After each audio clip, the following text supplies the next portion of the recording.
Okay, and the certificate reads, Certificate of Appreciation. The City of Albany commends Cornell Elementary School, Room 20, in recognition of your kindness campaign for helping spread kindness and making our community a better place. Okay, so you can take this back to school, and you may hang it up in the classroom. Thank you.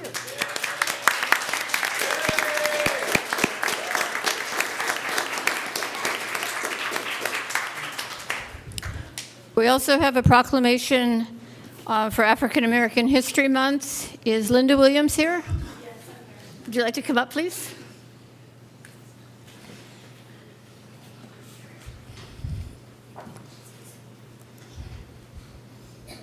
Thank you for coming. City of Albany Proclamation in honor of February 2018 as African American History Month. Whereas African American History Month in February celebrates contributions that African Americans have made and recognizes the achievements and central role of African Americans in U.S. history. And whereas African American History Month had its origins in 1915 when historian and author Dr. Carter G. Woodson founded the Association for the Study of Negro Life and History. And whereas Dr. Woodson initiated the first Negro History Week in February 1926, and the particular week selected for the inclusion of birthdays of Abraham Lincoln and Frederick Douglass, two key figures in the history of African Americans.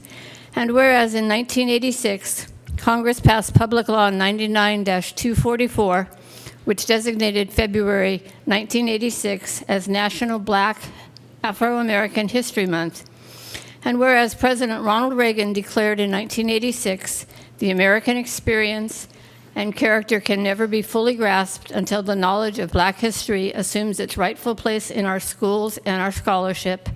And whereas the 2018 theme, African Americans in Time of War, commemorates the centennial of the end of the First World War in 1918 and explores the complex meaning and implications of this international struggle and its aftermath. Those very concepts provide a broad, useful framework for focusing on the role of African Americans in every American war, from the Revolutionary War era to that of the present war against terrorism. And whereas Black History Month reminds us of the struggles African Americans for equal opportunity and freedom from discrimination, which began hundreds of years ago and has not yet been ended, whereas this celebration also acknowledges the important, though often untold, roles and achievements of African Americans have played in our history, identity, culture, economy, literature, sports, and politics. And whereas other countries around the world, including Canada and the United Kingdom, also devote a month of celebrating African American history, now therefore the Albany City Council does hereby proclaim February 2018 as African American History Month in the City of Albany. We acknowledge the contributions of African Americans in our community and recognize that our journey to a fully inclusive society is not yet over. There you go.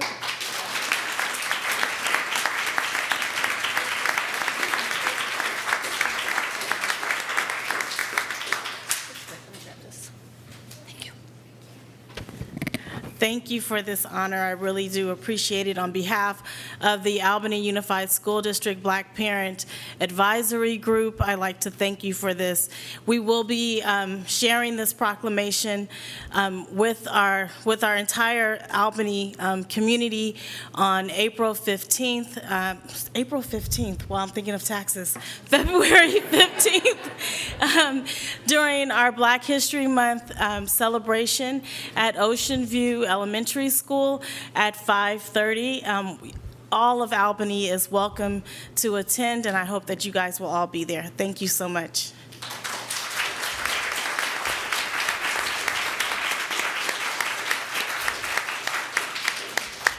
Thank you. Report on action taken in closed session. Council appointed Ann Sue as city clerk unanimously. Congratulations, Ann.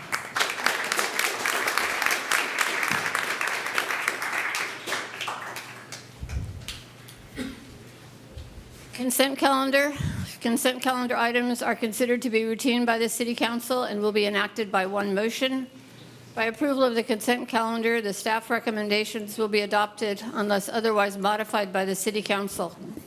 There will be no separate discussions on these items unless a council member or a member of the audience requests removal of these items from the consent calendar. Any council member wish to pull an item? 5-7. 7. Any others? Any member of the public wish to pull an item? 5-7. Okay, I request that we do not take a vote on this at this point. I've passed out to my fellow council members and to the staff a letter which I think might be more appropriate for this issue. This is on Senate Bill 827.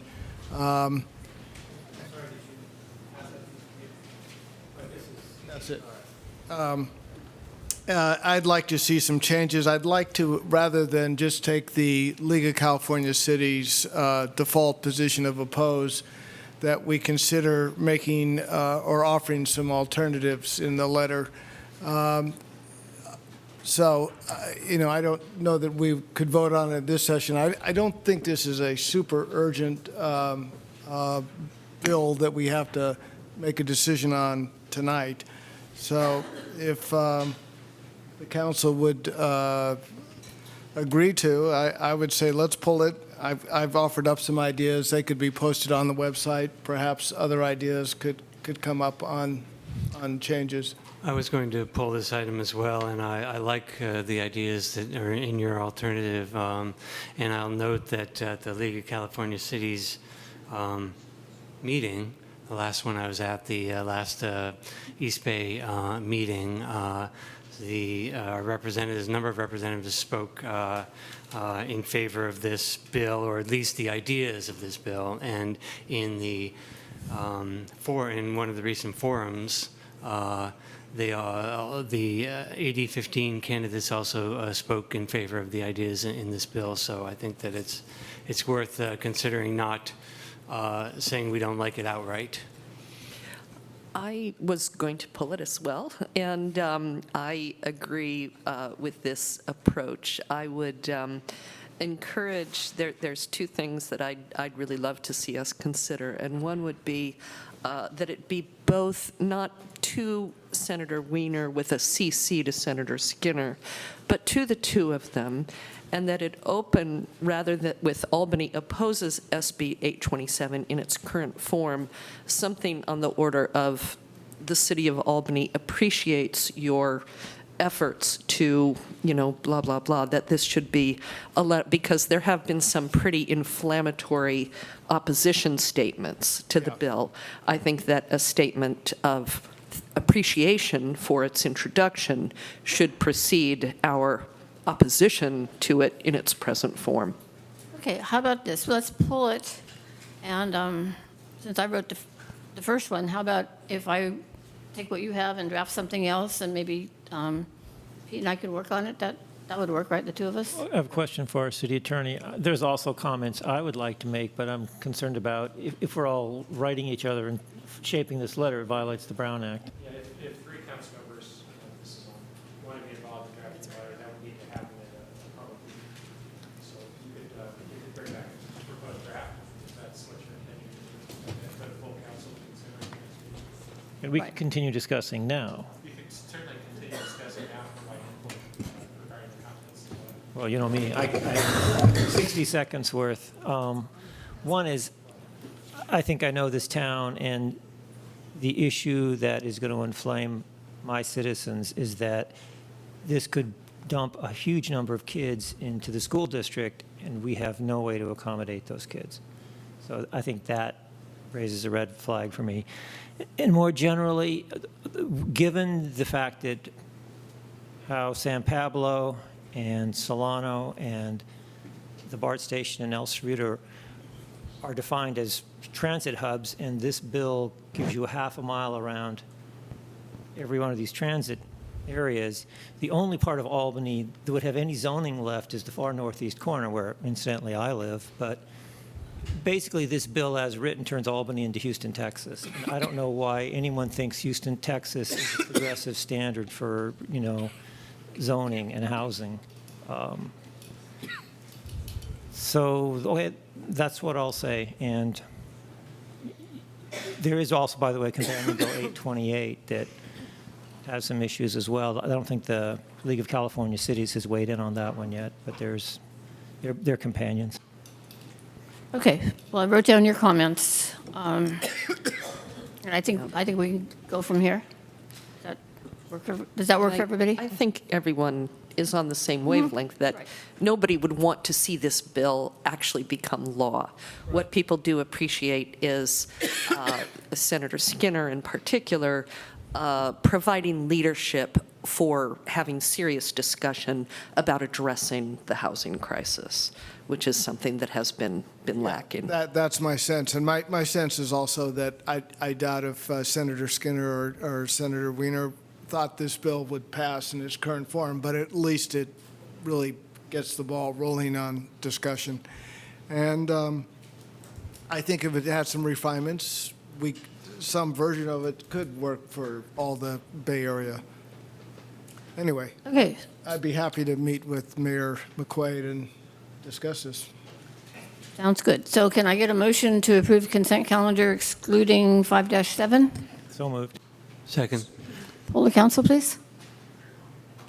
Councilmember Barnes, Yes. Councilmember Moss, Yes. Councilmember Pilch, Yes. Vice Mayor Nason, Yes. Mayor McQuaid. Yes, and the motion carries. Before we begin Good of the City, there are seats in the front for those of you that are in the back. Well, I've never gotten to say that.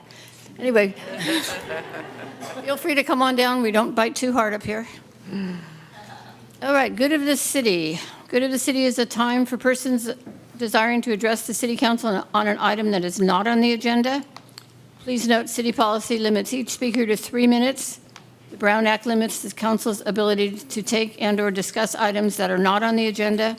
Therefore, such items are normally referred to staff for comment or to a future agenda item. Could I get a show of hands of people who want to speak at Good of the City on items not on the agenda? Okay, great. Be sure you turn in your speaker card and come on up. Hi, good evening, Madam Mayor and City Council. Happy New Year, everybody. Today, I'd like to talk about the same category I've been coming to these City Council meetings for the past 5-6 years. I'm suggesting that our city get what's called school zones. In the municipal code book, our city does not have school zones. Every other city in the Bay Area does. It's been overlooked by our city for years. I've written letters to Jerry Brown, and the governor says that if we could simply get the word school zone in the municipal code book somewhere, we can get the California state grant, school zone state grant, which is 10 paid crossing guards, and also $100,000 per year to put up new signs and LED crosswalks to make it safer. And one thing is that I want to discuss here, again, is I just recently found out that right now, Albany has 6 paid crossing guards. 6. And next year, sadly, there's only going to be 3 because the University Village pays for 3 crossing guards, and there's going to be no more kids coming from the village next year to the school system, so the UC is not going to be paying for 3 crossing guards. So next year, we're going to have 3 crossing guards, and they're all going to be put on Marin. There's going to be no crossing guards on Solano for Cornell. And they're going to fire 3 crossing guards, the ones that have not been there long enough. They're going to keep the seniority, the 3 crossing guards that have been working there longest. So as of right now, next year we're going to have 3 crossing guards. And I've been working on this school zone thing for a long time, and it gives our city 10 paid crossing guards. Right now, let's say we're in a down economy, and who makes good crossing guards? Elderly people or handicapped. So we're creating jobs in the select part of our community, which is already great, creating jobs. And this is for the kids, to make them safer, to go to school. And I wish we could wrap up our kids in bubble wrap and send them to school, but we can't send them in school in bubble wrap. So, and these kids are young, and they haven't learned how to cross the street yet, or to not chase balls. So with parent support, if you can continue to come to city hall meetings and try to get our city to have school zones. And so right now, the slowest speed is 25. So the police will not give a speeding ticket for a UPS truck or a big FedEx truck when we're trying to drop our kids off in the morning or pick up our kids in the afternoon. And the police aren't going to give a ticket until 30 or 35 miles an hour. And that's way too fast for our elementary schools and preschools.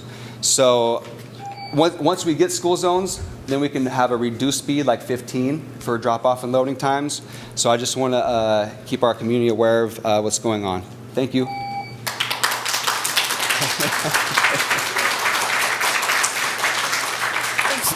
Excuse me just a minute. During city council meetings, we do not allow clapping. We want everyone to feel comfortable speaking. We also need to move the discussion along. I do have to comment on one thing that Jeremiah said. There has been no decision made on where crossing guards are going to be placed next year. So do not take that as the way it'll be. Second speaker, please. Also remember, when you're speaking, you need to address the council, not the audience.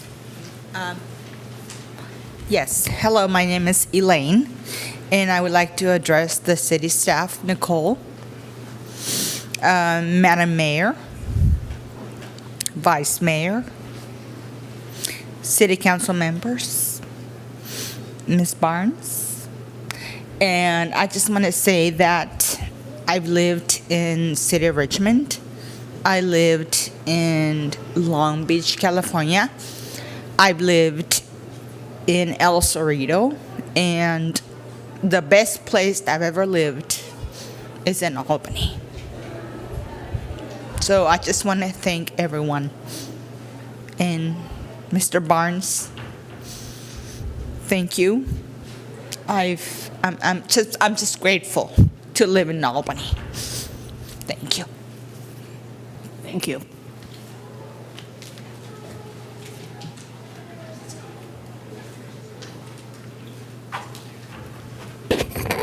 Good evening, Mayor and Council. Brian Parsley, Albany resident.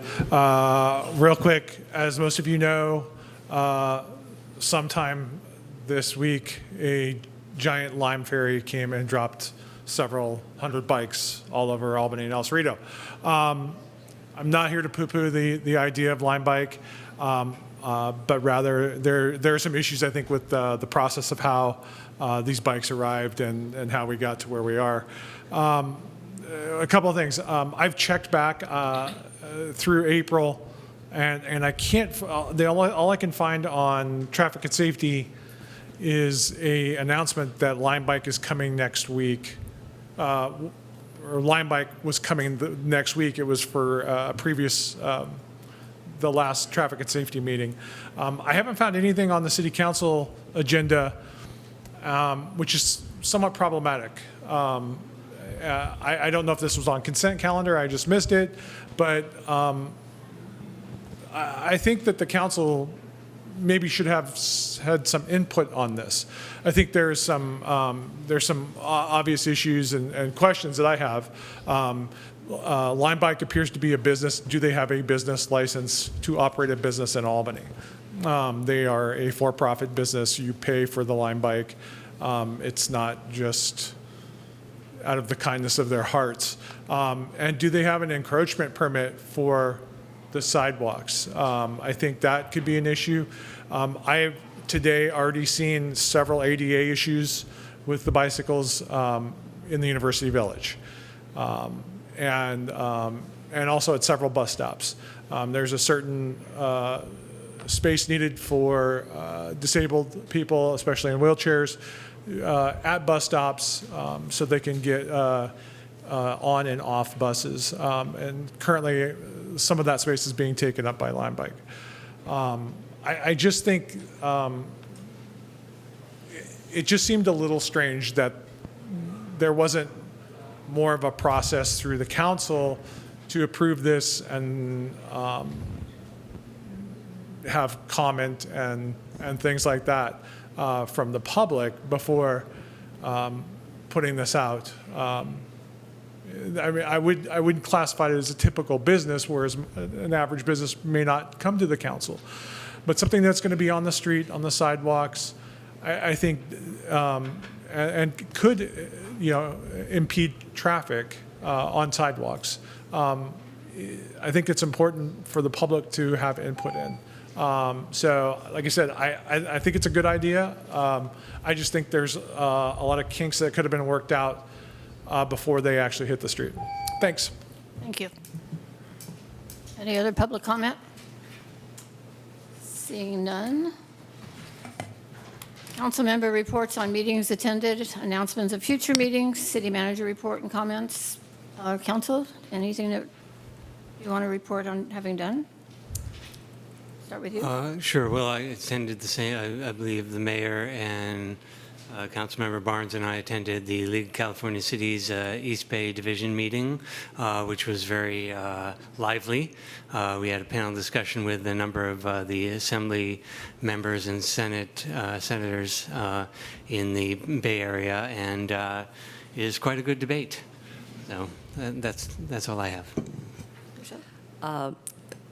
Mayor McQuaid and I attended the forum on the effort to keep Alta Bates Hospital in Berkeley. It was a very well-attended standing room only event in a large hall up at the Ed Roberts campus. There were some excellent speeches, including Senator Skinner, who kicked off the discussion. And I think we've got a lot of people who are very interested in the issue and very anxious to see that we do not become a hospital desert. Albany is already not served by no general hospital, no general post-acute care facility considers Albany to be a part of its community area.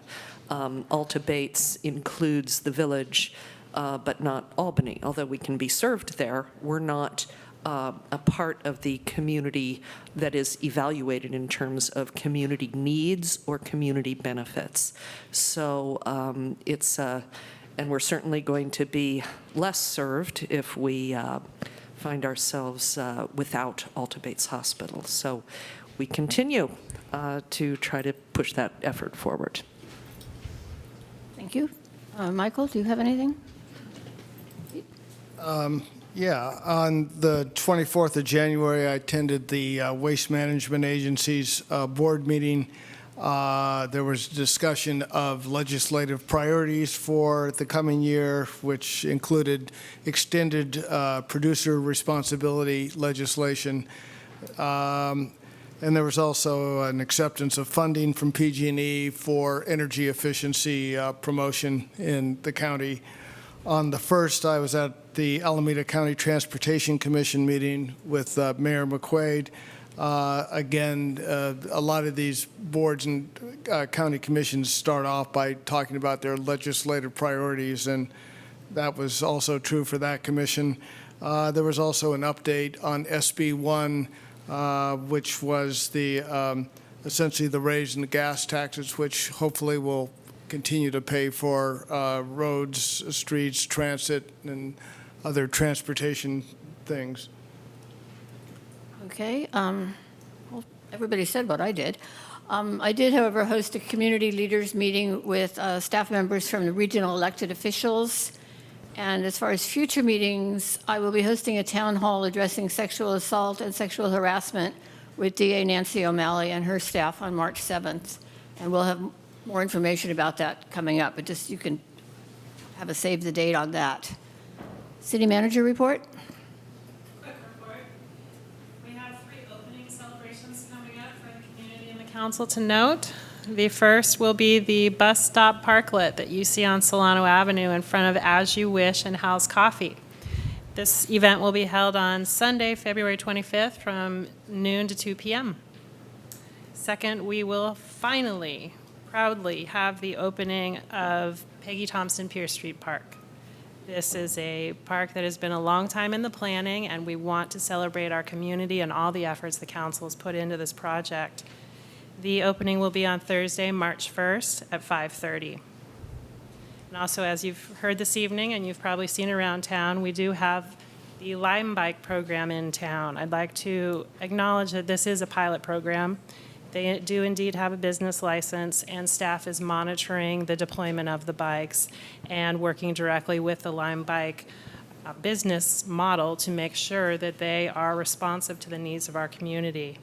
We will have a soft launch of this program, understanding that it is a pilot program, and that is scheduled for February 14th at noon on the Ohlone Greenway across from the Senior Center. And I'd also like to note, if you do see bikes in a place where they do not fit or belong, you can see directly on the bike there is a customer service number that you can call, and the company is responsible for ensuring the proper placement of those bikes. Lastly, a quick note regarding our Community Resource Center. We have had a Community Resource Center up the block here for some time, which we unfortunately needed to close prematurely. We do continue the services, and thank you to our very, very active volunteers in the community resource world who will be working at the Senior Center Wednesdays and Fridays between 10 to 1 to provide ongoing service referrals for folks that may need assistance. And staff will be returning to the council in March with an update on this program and direction on next steps. Thank you. Okay, 8-1, update on East Bay Community Energy Community Choice Aggregation Program. May we have a staff report?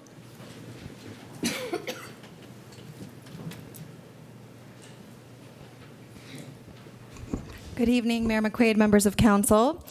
Council joined the East Bay Community Energy Program, referred to as EBCE, back in November 2016. The EBCE program is a community choice aggregation, or CCA program, which aims to provide cleaner and less expensive electricity to customers as compared to PG&E. As part of the city's climate action program, city staff and the Sustainability Committee have been evaluating joining a CCA program since 2012 with the goal of reducing greenhouse gas emissions from electricity. The EBCE board is in the process of setting the power mix and rates and plans to roll out electricity to municipal and commercial accounts in June of this year. Dan Lieberman, an Albany resident and former Sustainability Committee member, is now working for EBCE and is here to provide an update on their formation process. So Dan will give you a presentation.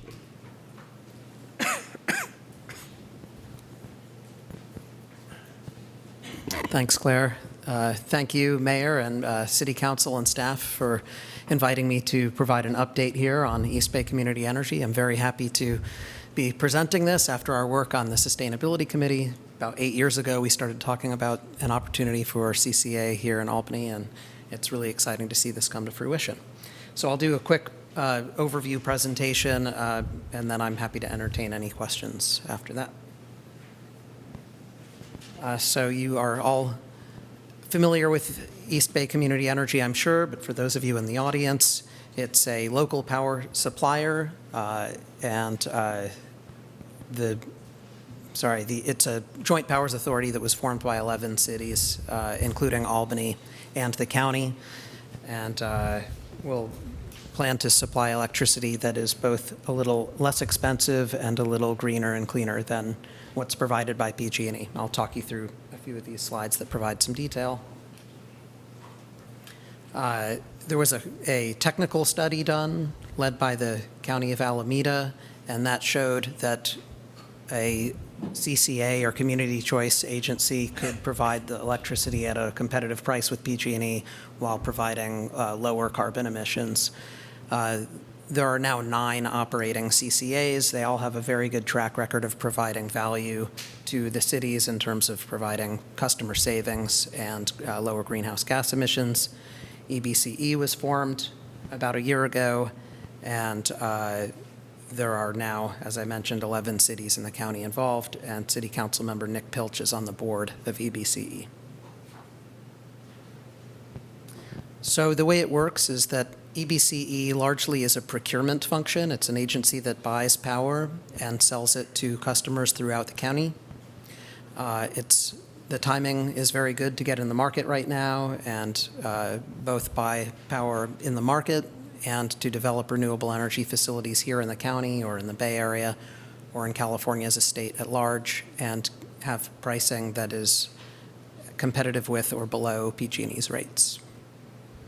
It should be stated here that EBCE does not replace PG&E. It's a partner of PG&E, and we would only do the power procurement. So customers will continue to call PG&E if they have an outage.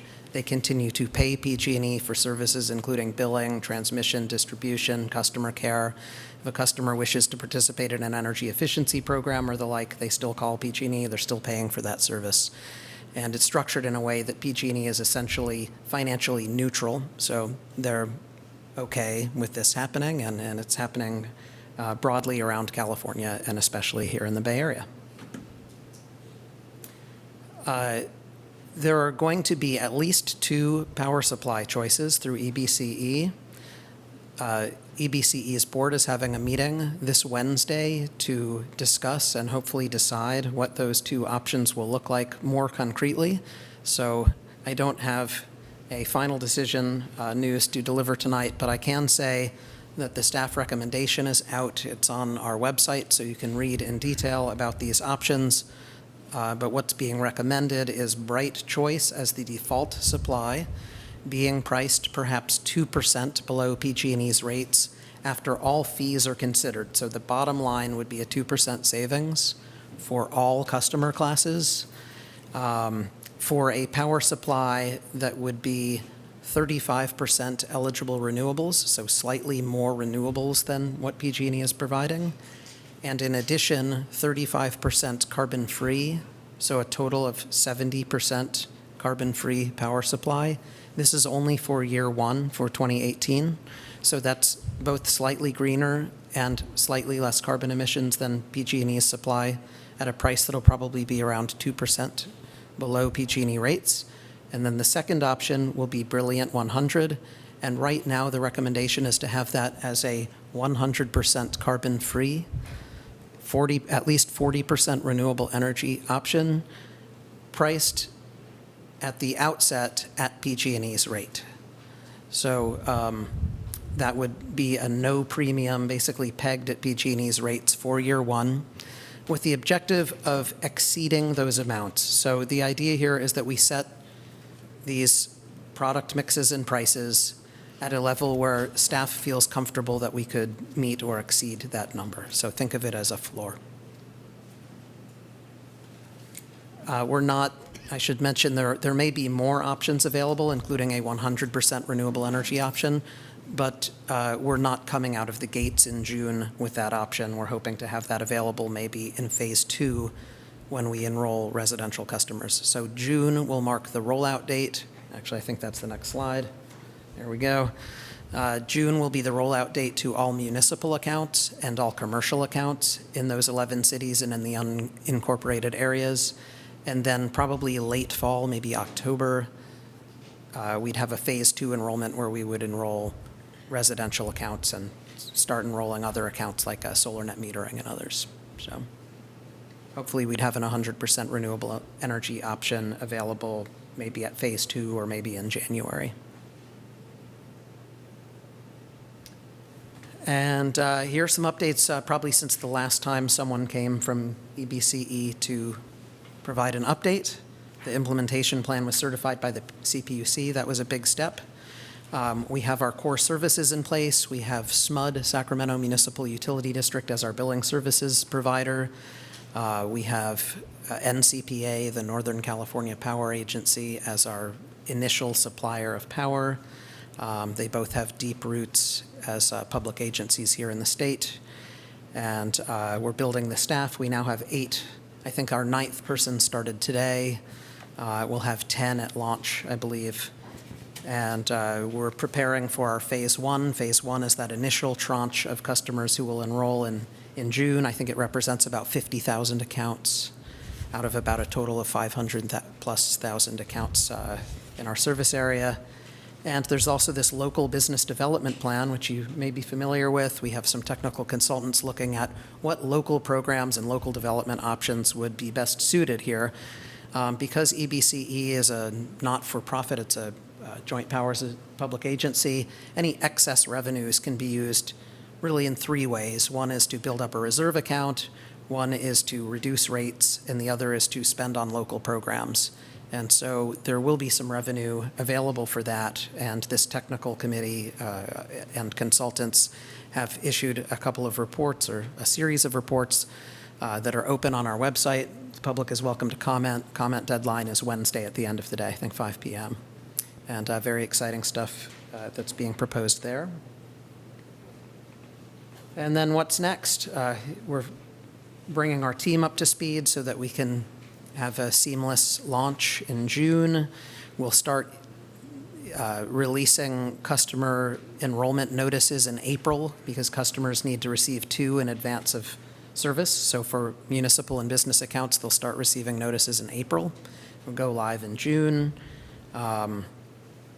We have, I'm doing key account outreach to the top customers throughout the county, including here in Albany. You have several key accounts in the service area here who we're reaching out to make sure that they have all of their questions answered before enrollment. And then we'll have a call center that'll go live, I think, in April when we start sending out notices. And I think that's about it for my update. My email contact is there. City staff knows how to reach me, and I'm happy to answer any questions you may have. Thank you very much. Are there questions from council? Over here, okay. I will open it up for questions from the audience. Okay, seeing none. Wait, if you have a question, please come on up and speak into the mic so that we can all hear you.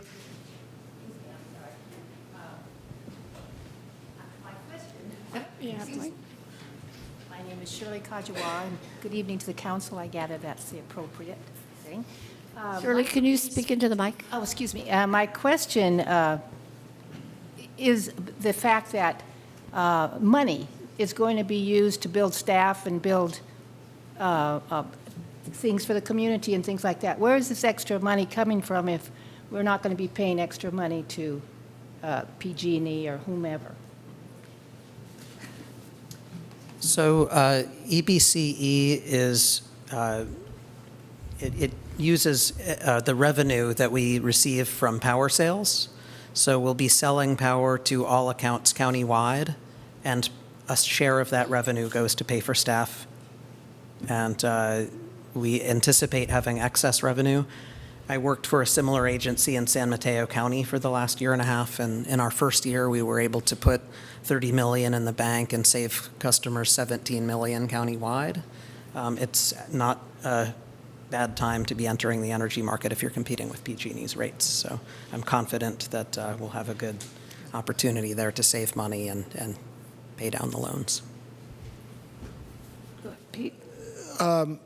Yeah, I would have a question. Early on in the discussion, when this was in formulation process, there was a lot of talk about would East Bay Community Energy make it easier for people who had solar panels on their roof to put power back into the grid, and perhaps easier than PG&E has made it over the last number of years. Where's that at this point? Yeah, thanks. That's a very timely question. It'll also be discussed on Wednesday at the EBCE board meeting. The proposal is to have a similar compensation structure as PG&E, but with slightly favorable excess generation payment, but focusing on customers that are harder to reach through solar. So existing solar customers will probably have a treatment that is very similar, if not identical, to the way they're treated under PG&E, except with a monthly balancing, which I could go into in detail, but it's sort of down in the weeds. It would be very similar to PG&E's structure. And then we'd probably target incentives at customers who are on a care rate, on municipal accounts, and other hard-to-reach communities that need a little extra compensation to make things pencil or to get over a barrier in having the right credit rating and those sorts of things. Existing customers already who have solar on the roofs bought in at a time when the value proposition was what it was, and we'll honor that and offer a rate that is consistent with that. For new installations on low income and municipal and that sort of thing, we expect to offer a sweetener. That's the recommendation right now. Okay, thank you. Any final comments from council? Just maybe to remind the public or to inform the public, I always forget what counts as a renewable energy resource. It's not always quite well understood what's renewable and what's not renewable. Obviously, burning fossil fuels is not renewable, but can you talk about the different types of energy and where they fall in that category? Sure. Yeah. So when we refer to renewable energy, we're using the California state definition for their renewable portfolio standard, and that includes solar, wind, geothermal, small hydro, which is less than 30 megawatts, so a sort of small run-of-the-river type of facility, and certain types of biomass, which could be using forest debris or landfill gas, those sorts of things. So we're using that California definition, and when we do the disclosures that are required to tell customers about our sources of energy, we're required to use those definitions. So then when I referred to carbon-free as being a separate bin, that's typically large hydro in California, meaning the larger hydropower facilities. So they are not considered renewable in California, but they're still considered very low or zero emissions. Yeah. Thank you. That's all I had. Anything else? Well, thank you, Dan, for all your work on this and for coming and sharing with us this evening. Sure. Thank you.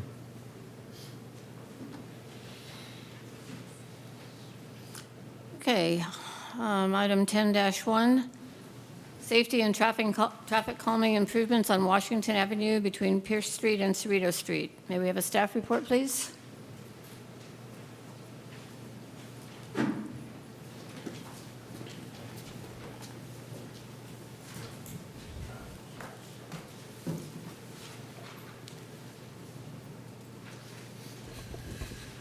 Good evening.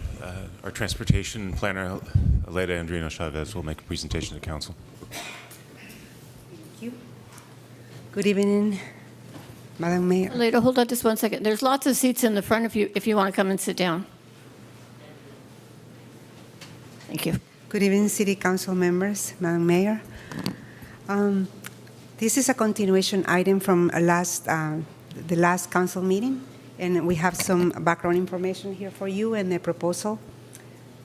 So at the last meeting, we presented the traffic and safety recommendation, which is to construct raised crosswalk on Washington Avenue at Catherine's Walk, develop 35% plans, specifications, and estimates for parking turnouts, complete the parking inventory after the parking turnout design, and evaluate less expensive alternatives. Evaluate feasibility of installing speed humps on Washington Avenue from Polk Street to Cerrito Street, and work with residents to develop a pilot plan to allow parking on one side of the street, delay implementation of the red zones, and delay implementation of parking enforcement. At that meeting, the council direction given to staff was to coordinate with the fire department to assess whether eliminating pedestrian access along one side of the street would allow for emergency response access, develop a cost-effective approach to implement the proposed bulb outs at Gateview in Washington, and bring back the results of this analysis at one of the February meetings. For tonight, we have a staff recommendation before you, and we have two categories. One would be the design and construction, followed by a policy implication recommendation. So for the design and construction, we have 4 different items, which is the construction of a raised crosswalk on Washington Avenue by Catherine's Walk, the design and construction of 2 speed humps on Washington Avenue between Polk and Cerrito Street, paint a bulb out at the intersection of Cerrito Street and Gateview Avenue, and that would be a more affordable alternative to develop concrete bulb outs, and striping signage and sidewalk barriers for all modifications. In terms of policy changes, what we are asking council to authorize us to do is to prepare an ordinance authorizing closing the northern sidewalk along Washington from Pierce Street to Cerrito Street. The closure would be for pedestrian access and to allow vehicles to legally park on this section of the sidewalk. To prepare a parking enforcement program for vehicle parking on Washington from Pierce to Cerrito Street. So after last meeting, we coordinated with the fire department and went to the site, to the corridor, measured the cross-section that we had available, and brought the fire truck with us. For the issue of the idea of allowing parking on the north sidewalk, we measured 3 feet from the curb. I mean, these cross sections are actually an observer facing the west side of Albany. So you have a north sidewalk on the right-hand side, and here is the southern sidewalk. So we have a cross section. Sidewalk is 4 feet 6 inches, and we're allowing parking of the cars all covering the whole cross-section of the sidewalk with 3 feet overlap on the pavement. The idea is to install a Caltrans detail here as an H line and have 13 feet of cross-section for the travel lane, and that's a two-way travel lane, and allow parking on the street for 7 feet from the curb and clear this south sidewalk for pedestrian access. Here is also the same cross-section. This basically is at between Polk and Cerrito Street. We do have a little bit of more sidewalk here, 7 feet and 11 inches on the north sidewalk, and the south sidewalk is about 4 feet and 9 inches. So this view of it's one of those regular views that you get from the internet. It doesn't have the doors open, but you can see that it's very, very tight. We do have some pictures after this with the actual test, and even though they're allowed to deploy the stairs and open the doors, it's going to be a little bit tight for maneuvering, but the fire department agreed with this concept plan. Here is another picture and another picture. So every inch is valuable here. So again, the staff recommendation for tonight is that council direct staff to amend the Washington Avenue traffic calming project that is currently on the CIP for the design and construction that we recommended of the raised crosswalk, speed humps, the striping of the bulb out, and the H line for the parking lane, and the policy recommendations of developing an enforcement plan and an ordinance to change the parking, allowing parking on the sidewalk. So if the council approves our staff recommendation, the next step will be to amend the CIP and appropriate budget in the amount of $150,000 for these first, for these proposed improvements, and develop the parking enforcement plan for this corridor in consultation with the Albany Police Department. And the project would be implemented in fiscal year 2019, which starts this July. We will have to move, shift some of the projects that we had scheduled to implement in fiscal year 2019 in order to be able to do this. But we think that it's doable. And with that, I will entertain questions. Are there any questions from council? Yeah, I have a question about slopes. I didn't see any maps in the package, so I just pulled up, Google Maps. The steep part of the hill is at the bottom, from Pierce past the intersection with Gateview and on up to Polk Street. Would you characterize the slope that way? I remember we were all there with the fire truck, and you'd said the slope was 8%, I believe. Right, yeah. So, the raised crosswalk is, it's going to be implemented at the top of the hill. We did several studies for visibility of the raised crosswalk. The raised crosswalk at Catherine's Walk. It's by Catherine's Walk. It's a little bit offset to the east. So with respect to Catherine's Walk, where would you say the top of the hill is? A little west or a little east? If we can go,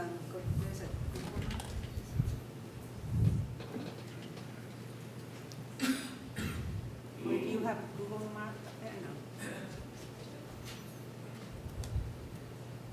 No. That would be the.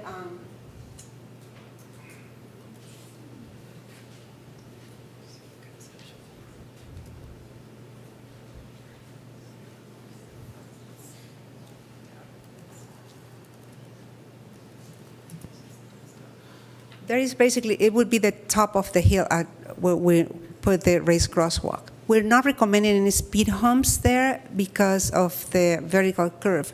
The speed humps are recommended between Cerrito and Polk, which is the flatter area. Mm-hmm. We're pulling it up on this side. Oh, you're pulling it there.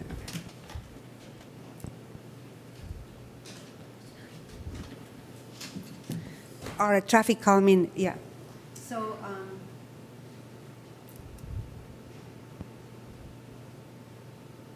if you can zoom it. So Catherine's Walk is, if we can move it to west a little bit.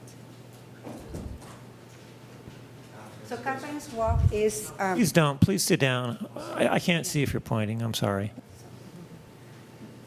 Catherine's Walk is here. So the raised crosswalk is about here. It's to the west. And this is the top of the Washington. So it's 8% roughly from. From here is 8%. It's also 10% here. So here is the top. Oh, sorry. So here is the top of the hill. And we have other formulas to actually locate the visibility formulas. We used the formulas, and also we used field measurements. Okay.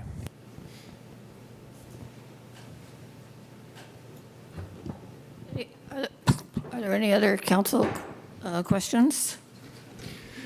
Yeah, I have a couple. So the painted bulb outs, I assume those would be enforceable. In other words, if someone were to park in those painted bulb outs, then the police would be able to ticket, to cite? Yeah, but we also are planning on installing some bollards there. Oh, I see. Okay, not just paint then. So actually preventing people from parking there. Okay. And then am I correct that a parking survey was done to assess the number of parking spaces in the project area, but was a survey ever done such that we determined how many cars were actually parked at different portions of the street at different times of the day and different days of the week?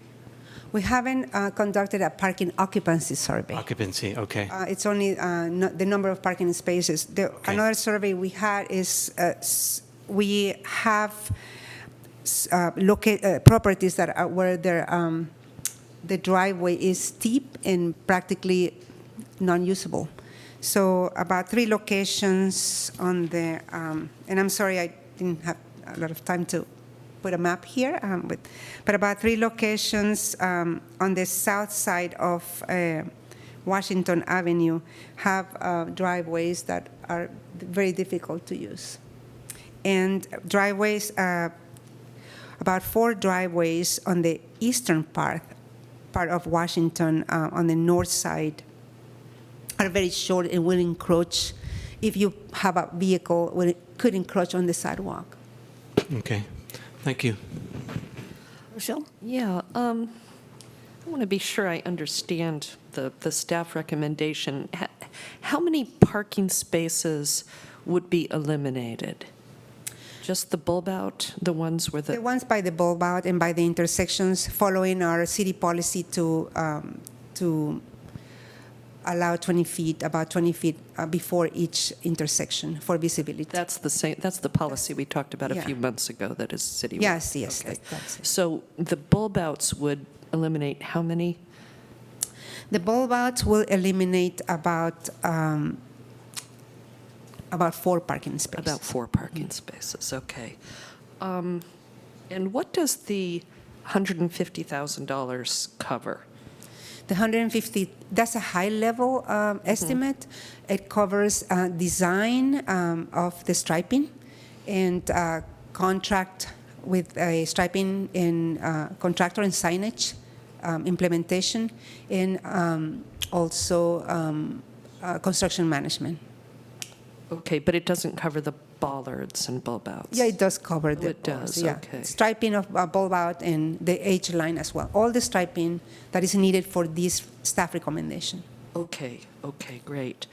And finally, why the ordinance? I'm not sure I understand why a new ordinance is needed rather than simply continuing the existing parking policy, which also, or ticketing or lack of ticketing policy, which also seems to apply to Pierce and I think on Cerrito too, right? There's parking on the sidewalk.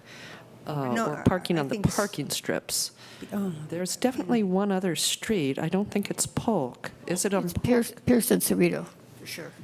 Yeah, Pierce and Cerrito, it seems to me, is where I see cars parked on the sidewalk.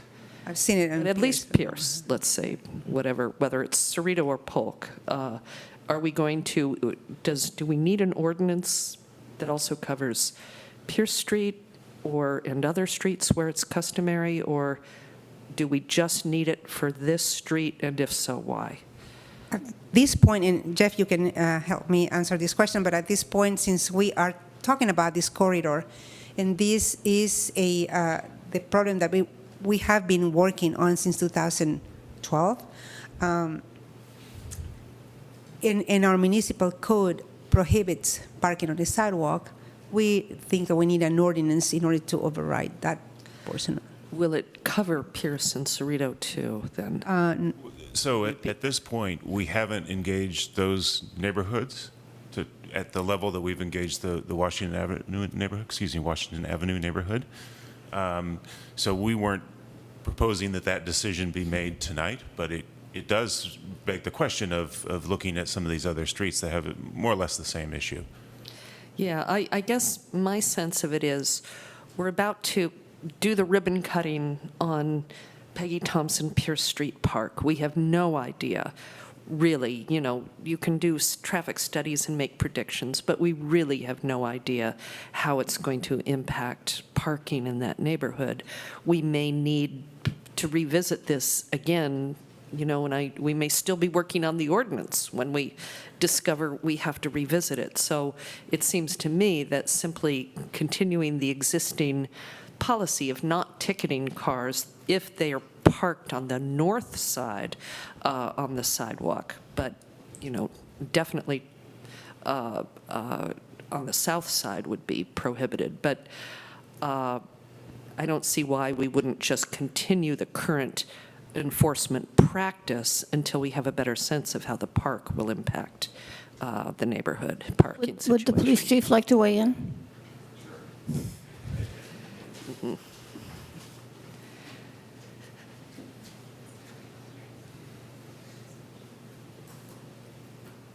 Thank you.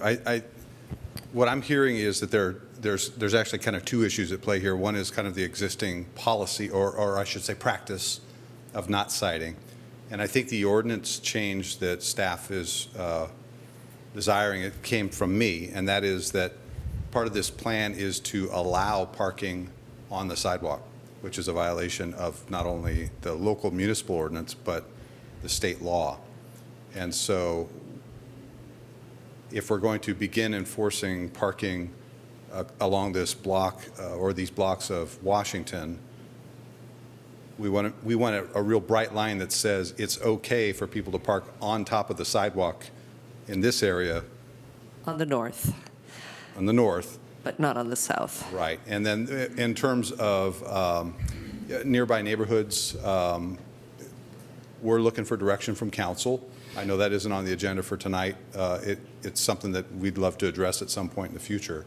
But I think staff, with regard to this, was trying to take a bite-sized piece of the problem and try and get it done.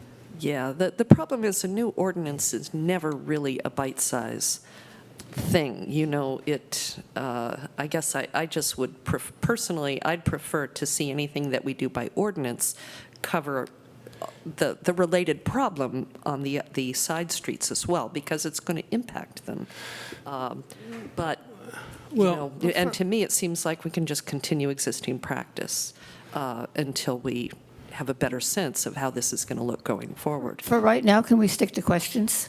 And we'll Yeah, come back to that piece. Yeah, and so technically, will it be a sidewalk on the north side is one of my questions, because we will be allowing, it will not be usable as a sidewalk, so we might want to think about, either designating it not a sidewalk or the specific ordinance saying that this is a sidewalk that is allowed to be parked on.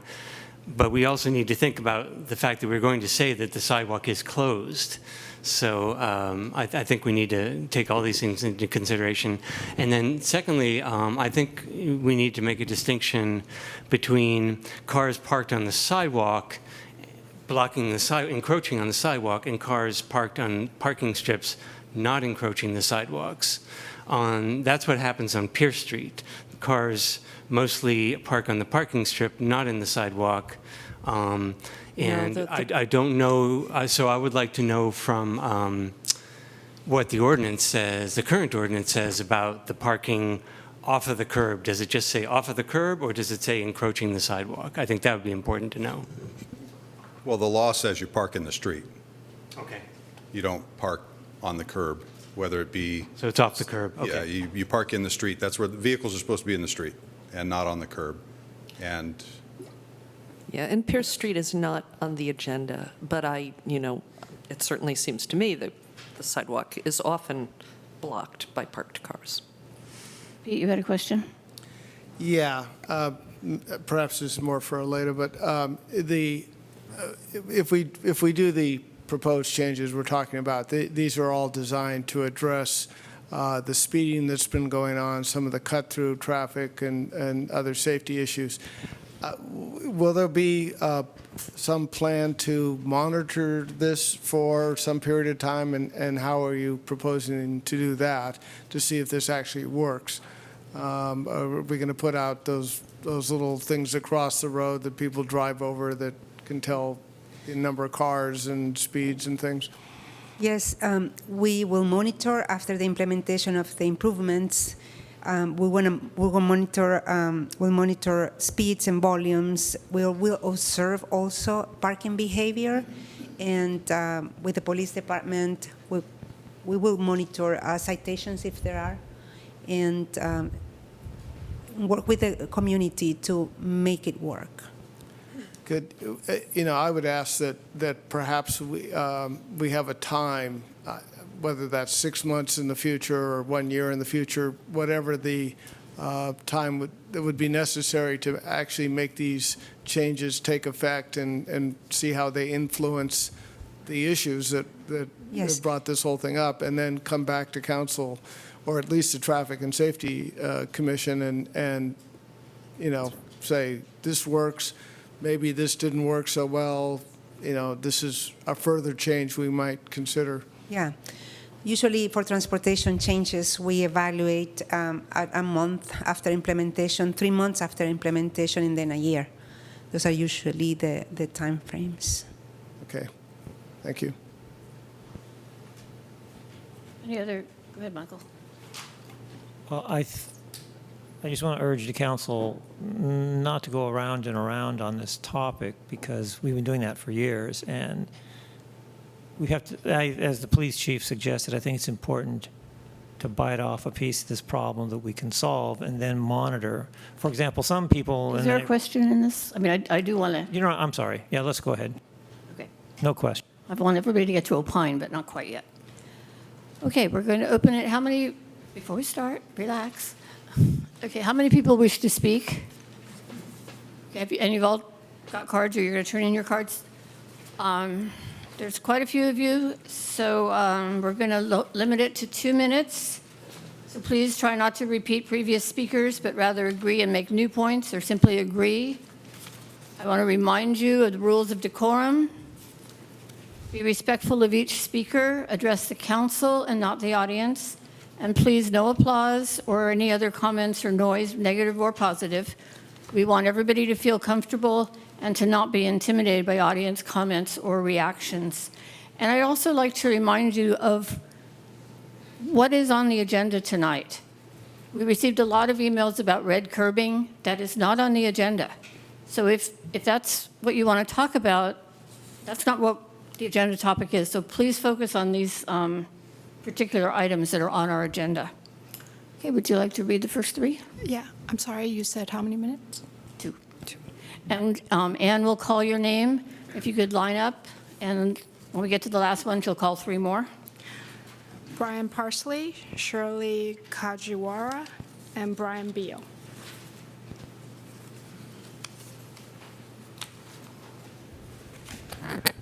Good evening, Mayor and Council. Brian Parsley, Albany resident. I have really no dog in this hunt. I live on the opposite side of town.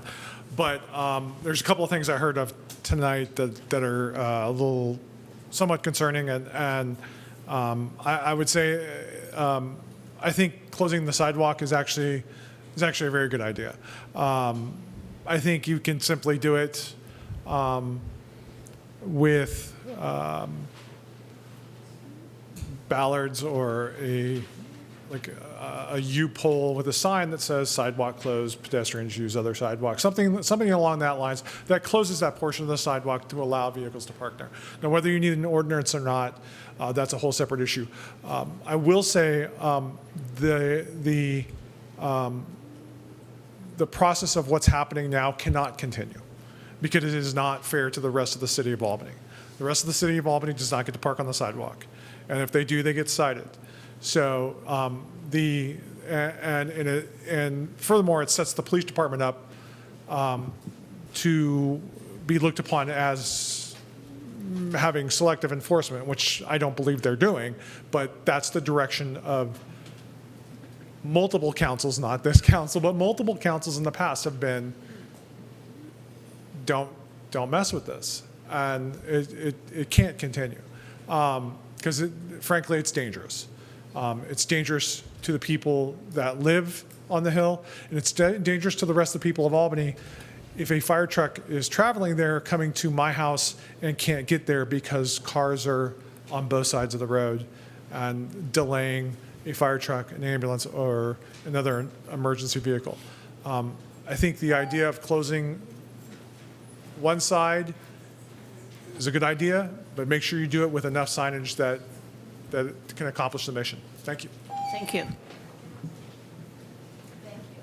My name's Shirley Kajiwara. I live on Polk Street, which isn't, excuse me, I think, from the understanding that we had when I came here, there was going to be more discussed. There was the possibility that there would be streets made one way, with it coming down onto Polk Street as an avenue for egress or excess or whatever, as everything is changed to one-way streets. The problem for Polk Street has already been created in that fact that even when you painted the two red zones on the top of the hill, which I have to say, thank goodness for it, because you can't see as you come over the hill what you're going to run into. So that has made you feel a lot safer coming up from Pierce Street.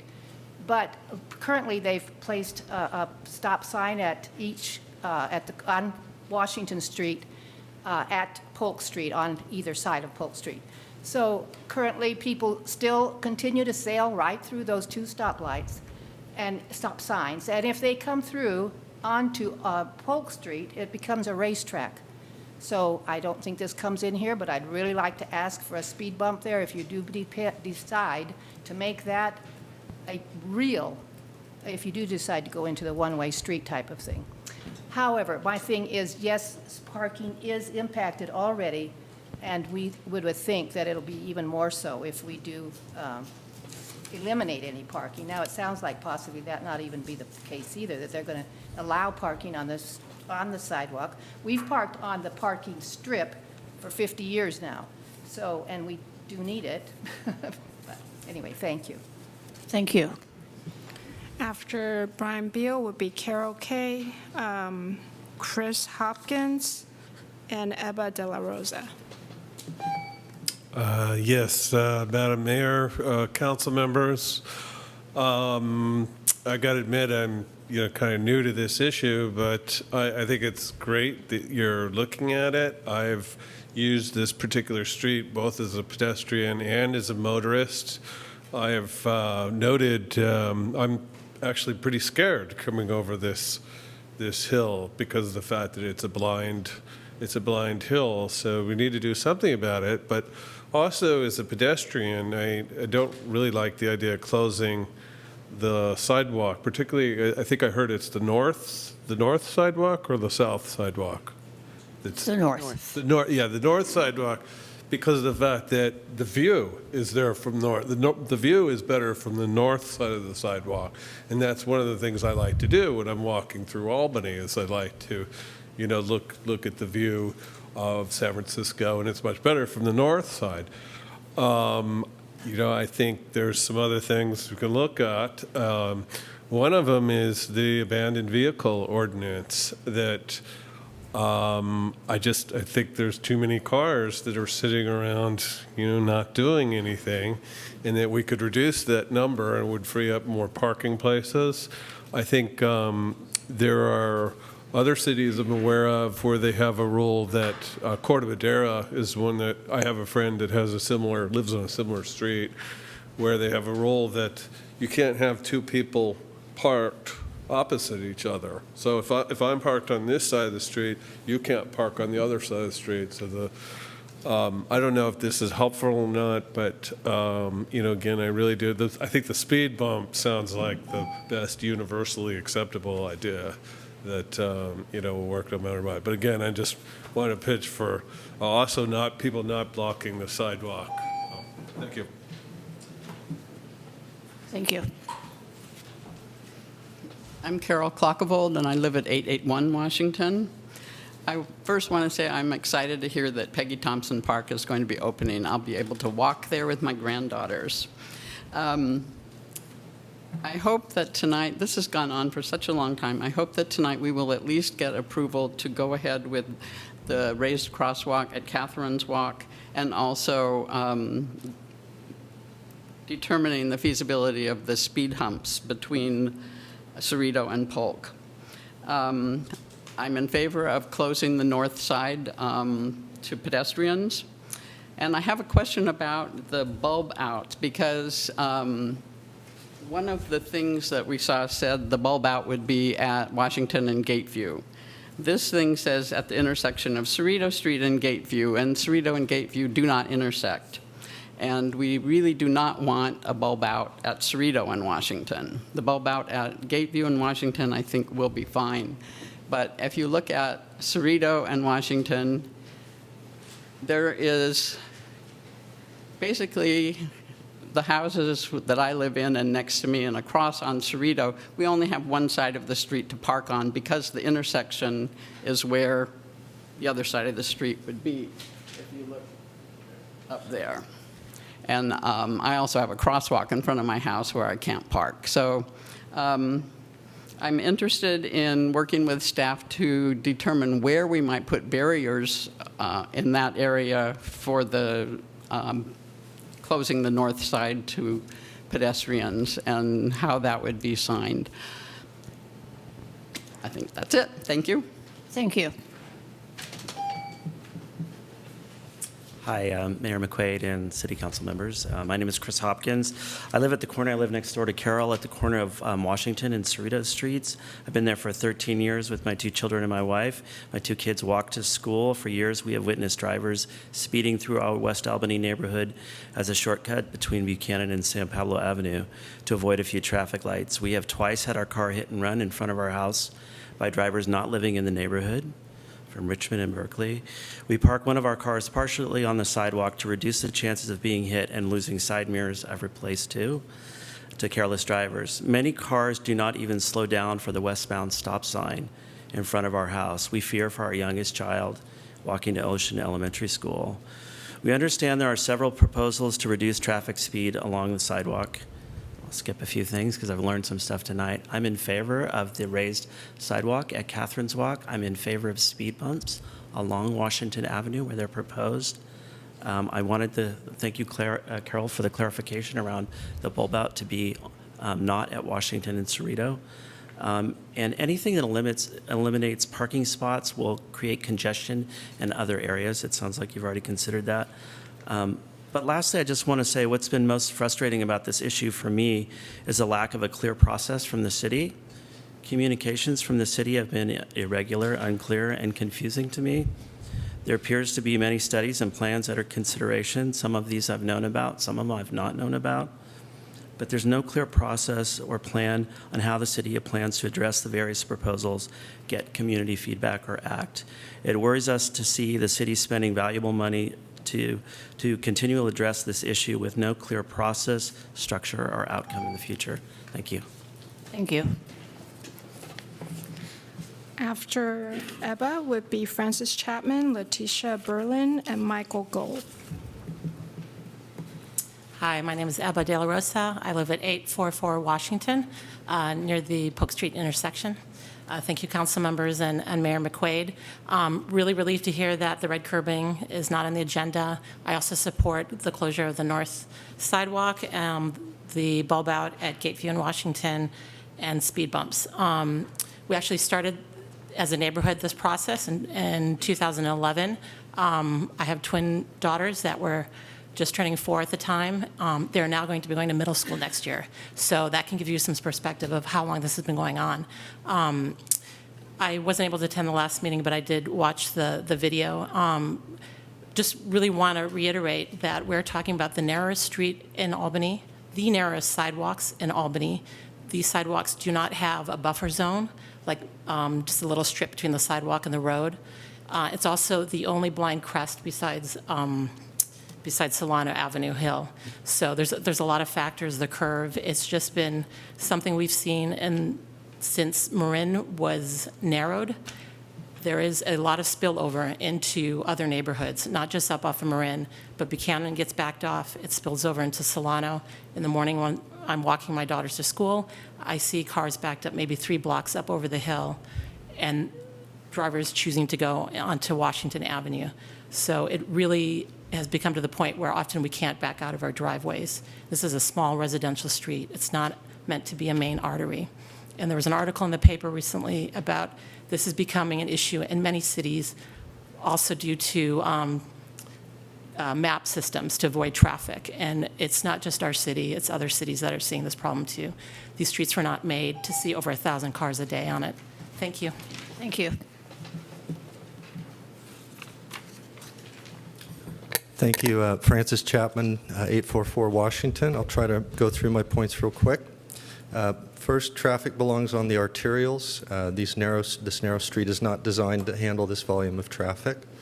Second, the speed surveys, there have been 3. All of those were taken right next to the blind crest, approximately 30, 40 feet from the crest. This is where cars are traveling their slowest because they can't see over the crest or they've just come over the crest. So take that in mind when you see the speed survey results. The incremental measures we've seen so far, including painting the speed limit, adding more speed limit signs, adding the crosswalks and stop signs, have helped, but not enough. So I support the raised crosswalk, the speed bumps, and a treatment at Gate View to help slow traffic, further traffic calming measures. Want to mention that at Traffic and Safety, probably in 2012 or 13, Albany PD stood up and said they do not enforce moving violations on this stretch of Washington, have not and do not, because there's not enough room for them to enforce. So we are short of enforcement of speeding on our street. They just don't do it. Another fact that I think isn't very well known, if you look at the census that was done in 2010, 49% of kids under 9 live west of San Pablo. Half of the kids in Albany under 9, or under 10, 9 and under, live west of San Pablo. A lot of that is University Village, right? But if you take them out of the equation, the fastest growing area for families is the Hill.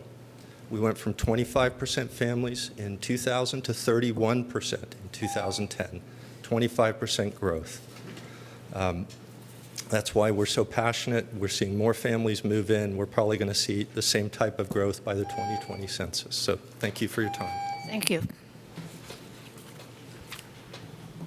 Hello, I'm Letitia Burley, and I live at 806 Washington Avenue. That's 3 houses up from the corner of Pierce and Washington. I'd like to thank the council for taking up this matter. I've lived at that address since 1999. And I've seen the traffic get worse, I've seen the cars get bigger, and I've seen people have more than one car to a family. That number grow over that time. It's hard to believe it was only 2011 that we started talking about this. It seems like forever. And we're tired, and I am thankful to my neighbors for all the organization that they've done, the great ideas that they've had. I want to address Councilmember Nason's comment. You asked why we need an ordinance, and you seem to think that there is a policy in place that that means that people don't park on the south side, they do park on the north side. People are parking on both sides. No, I realize. Blocking both sides. And that's why we need to have at least one sidewalk. Well, that's why we need an ordinance, because we need somebody to be able to enforce that. Because over the many years that this has been going on, when there have been cars blocking the south side, which is the larger sidewalk, and I see people pushing strollers, I see people pushing bikes, myself included, up that street. We need the full sidewalk. We need to be able to call the police if somebody's blocking that sidewalk. And in the past, the police have said, as Francis pointed out, that they just don't enforce that ordinance. They don't enforce the ordinance of not parking on the sidewalk. Yeah, just understand the ordinance that we're talking about is an ordinance specifically to permit people to park on the north side. It doesn't affect what happens on the south side. What happens on the south side is illegal and should and needs to be eliminated. Okay, that's great. Thank you very much. So I want that ordinance to cover both. I mean, I want to be sure that people are going to not park on the south side at all if you're going to do this. Since you took up some of my time, can I say a couple of things? Thank you. I appreciate your response, though. As I said, and as many people have pointed out, this has been going on for years. I heard you say fiscal year 2019, and I did not catch when that starts. July. In July. So does that, I'm really, really hoping that you're going to get this going in July, and we're not going to be waiting around until July of 2020 for this to be implemented. Thank you very much. Thank you. After Michael Gold will be Deb Denherter, Noe Noyola, and Ann Milkey.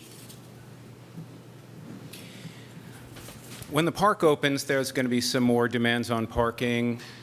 I think other developments are going to create more demands on parking for the Transbay bus, which stops at Washington and Pierce.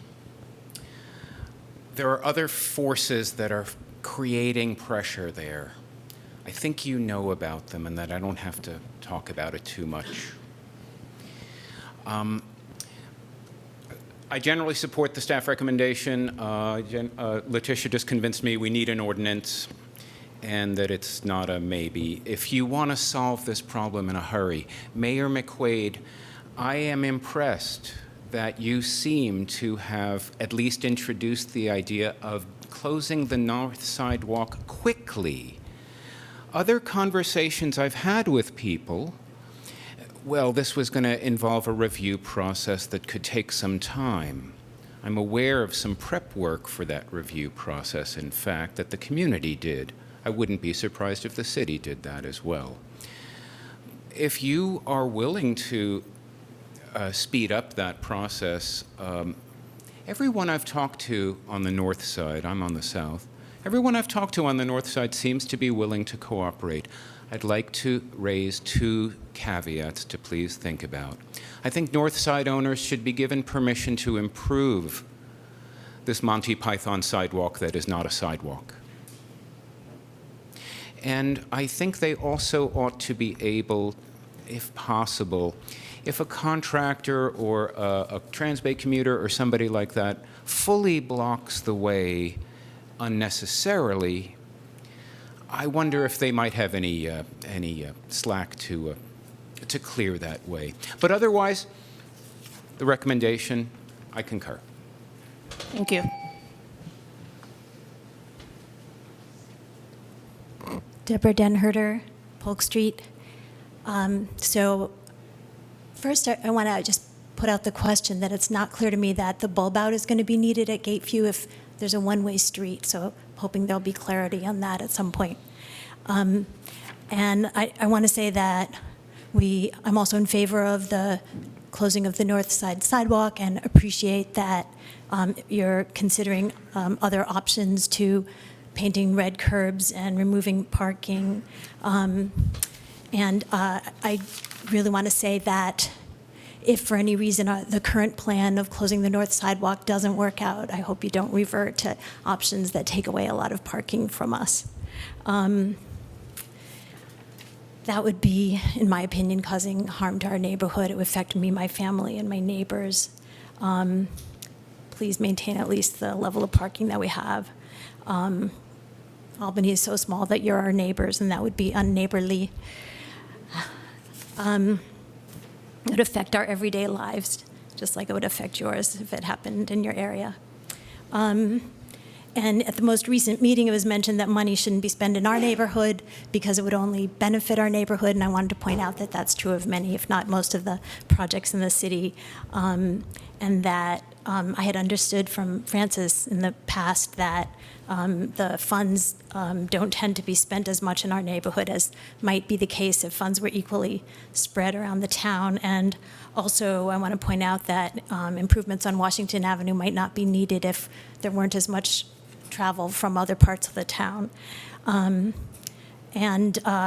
know that you already know this, but if there were not parking on one side of the street, then there'd be more speeding, and there's already a problem with accidents. We've organized as a neighborhood. We hope that you come up with a solution that takes all our needs into account. Thank you.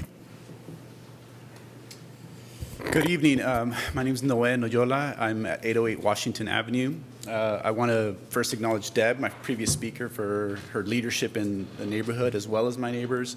I want to really thank you for considering the change from what we were talking about last meeting to really going out there and seeing what we were dealing with. Acknowledging also staff and fire department for being open to neighborhood suggestions. I thought that was incredibly important, incredibly agile, and really community friendly. Just a couple of things. I want to echo what everyone said about the speeding, about the traffic, about the cars being hit, about the danger to our little ones, particularly for me. That's my big issue.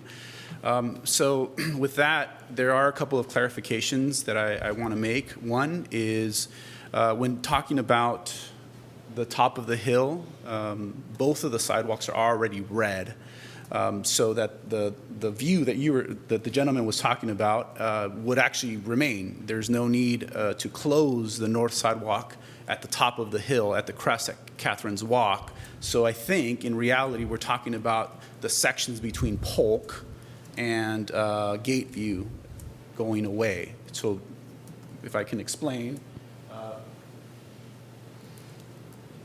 not here, this is red, pretty much, go that way and this way.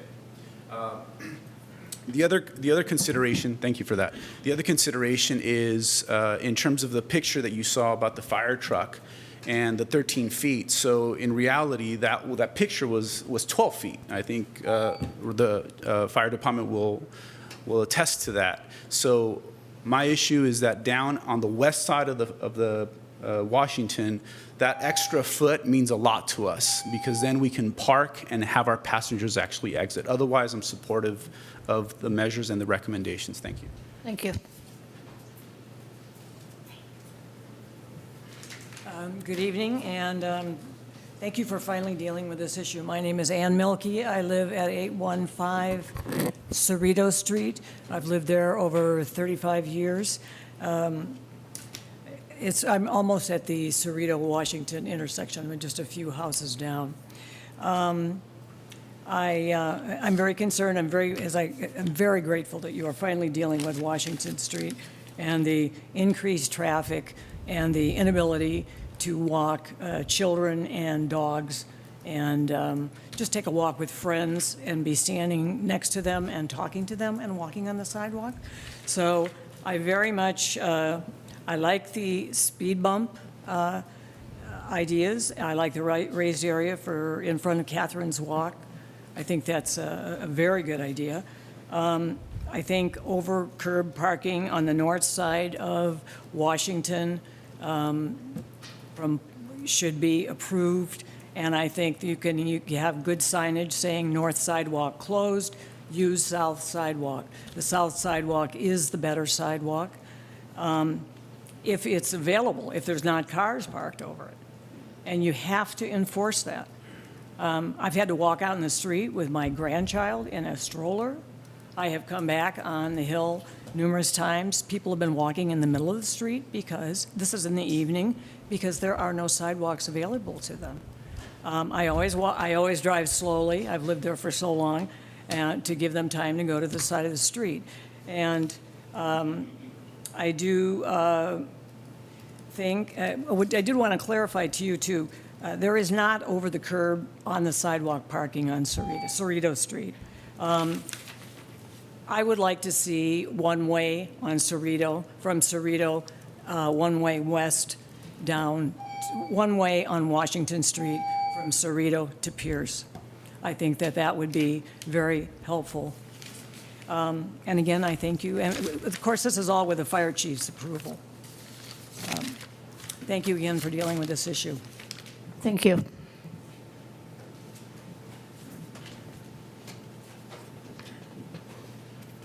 Good evening, Ken McCroskey, speaking for myself and the Albany Strollers and Rollers this evening. I want to thank City Council for coming, and staff especially, for coming to this point where there's a solution to move forward and to get things one step further in this area. It's been a long process.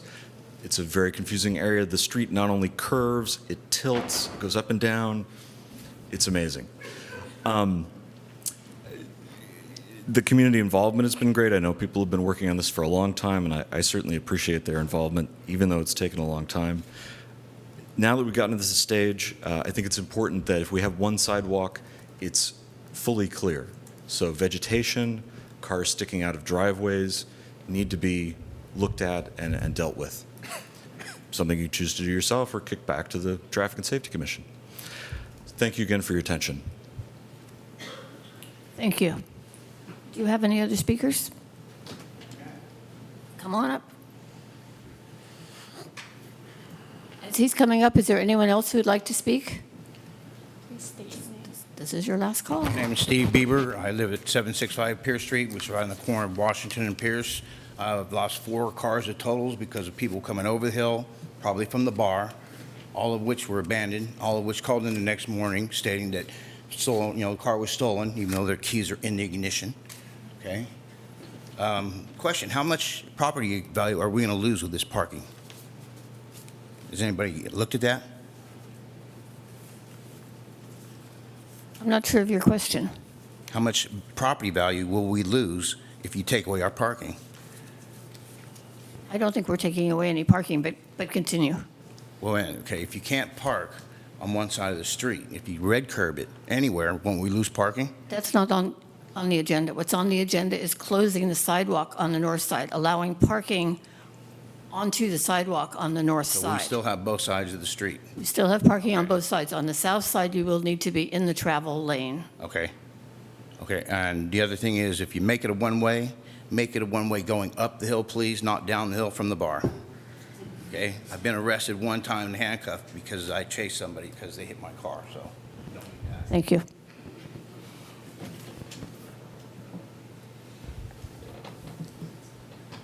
Okay, I will bring it back to council for comment. Start with you, if you want. Okay, sure. So I don't, the question of a one-way street was in the staff report, but I don't believe we're considering that tonight. I don't think that's been part of the discussion so far. So I think I assume that's out of our deliberations. I would agree that the process from the city has been less than ideal from what I've heard. It's been taken in way too long. I've given staff some suggestions about how we might make the process like this better in the future, but I agree it's way too long and way too herky-jerky. I don't like the loss of the northern sidewalk. But it seems like that's a loss that we can, that everyone's willing to bear, so I'm not going to fight that, especially if it's a good compromise that moves us forward. I was wondering about the closing of the sidewalk at the top of the hill, because I did notice that if we have the raised crosswalk not right at Catherine's Walk, then you would have to navigate some sidewalk on the north side in order to get to that raised crosswalk. So I think there may be two segments of sidewalk that have to be closed off, and one that has to be remained open at the top of the northern sidewalk that has to remain open at the top of the hill, from what I can tell. So that's a detail.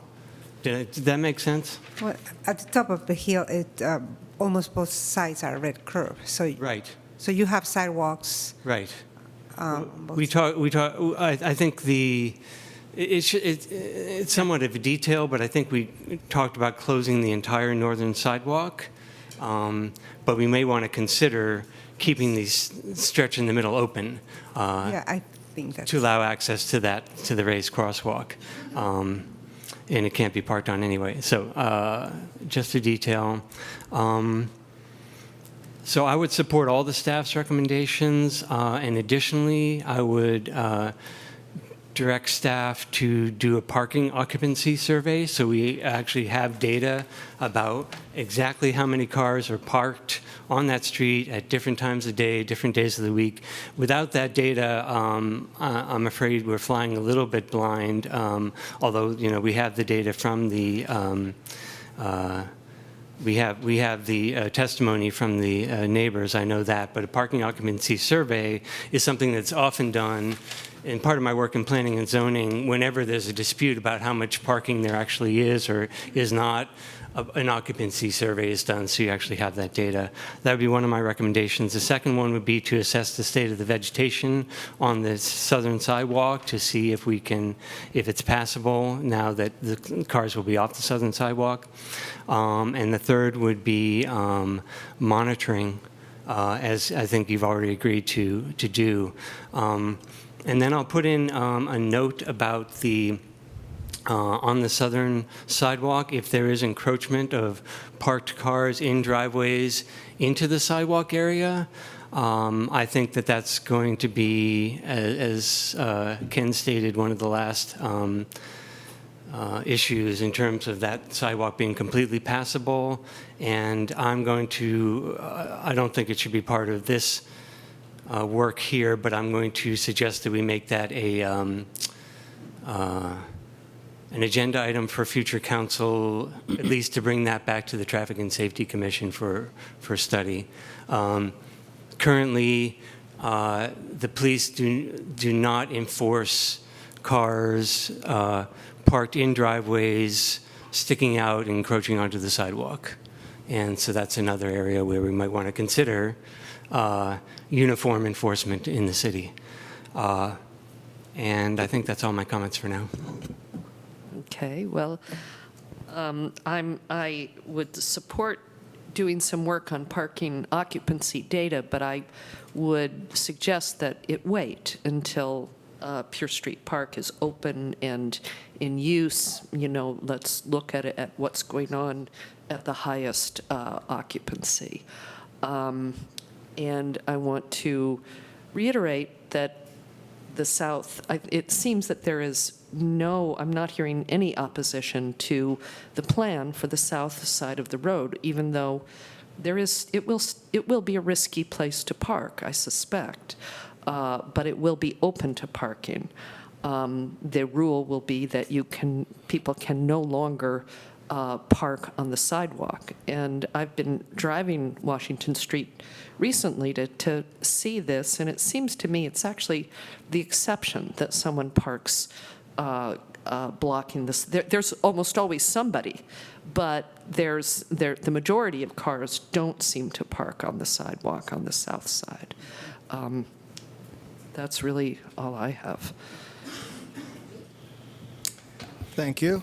Yeah, I can support the staff recommendations in the packet we have before us. I think they sound like, to me anyway, some compromises were made, and hopefully this will address most of the issues that have kept us such a problem, and that we've been working on for a number of years. I said it last time, and I think it's worthy of saying again. I kind of regret that the idea of some kind of one-way configuration for parts of these streets, perhaps coming up Polk, and then you could go right or left on Washington, but you wouldn't be able to come down Washington and turn down Polk, wasn't considered. I think it would have stopped the issue of the cut-through traffic, and it would have made these streets more just for the people that live on them and less as thoroughfares. I think, the problem for the city was that we, in the interest of economy, nobody wanted to start a CEQA process that can get very expensive. But I think that hopefully that doesn't come back to bite us on this. But I think if that CEQA process had begun, whatever it was, 10 years ago, 8 years ago, when this whole thing started coming up, we could have paid for it. We would have known what's what, and maybe initiated that kind of change. But for now, I think we should try closing the northern sidewalk, the other minor speed bumps and raised sidewalks and other things that are in the staff report. See how it works.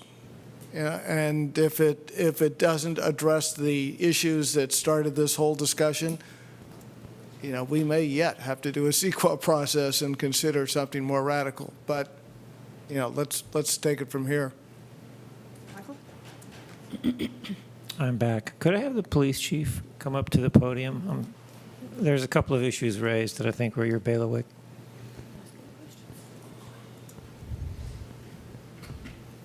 So is it the case that the police department does not enforce moving violations on Washington Street?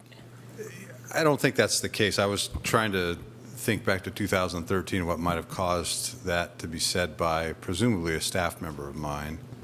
I know that it's problematic operationally to enforce speed because of the dynamics of the road.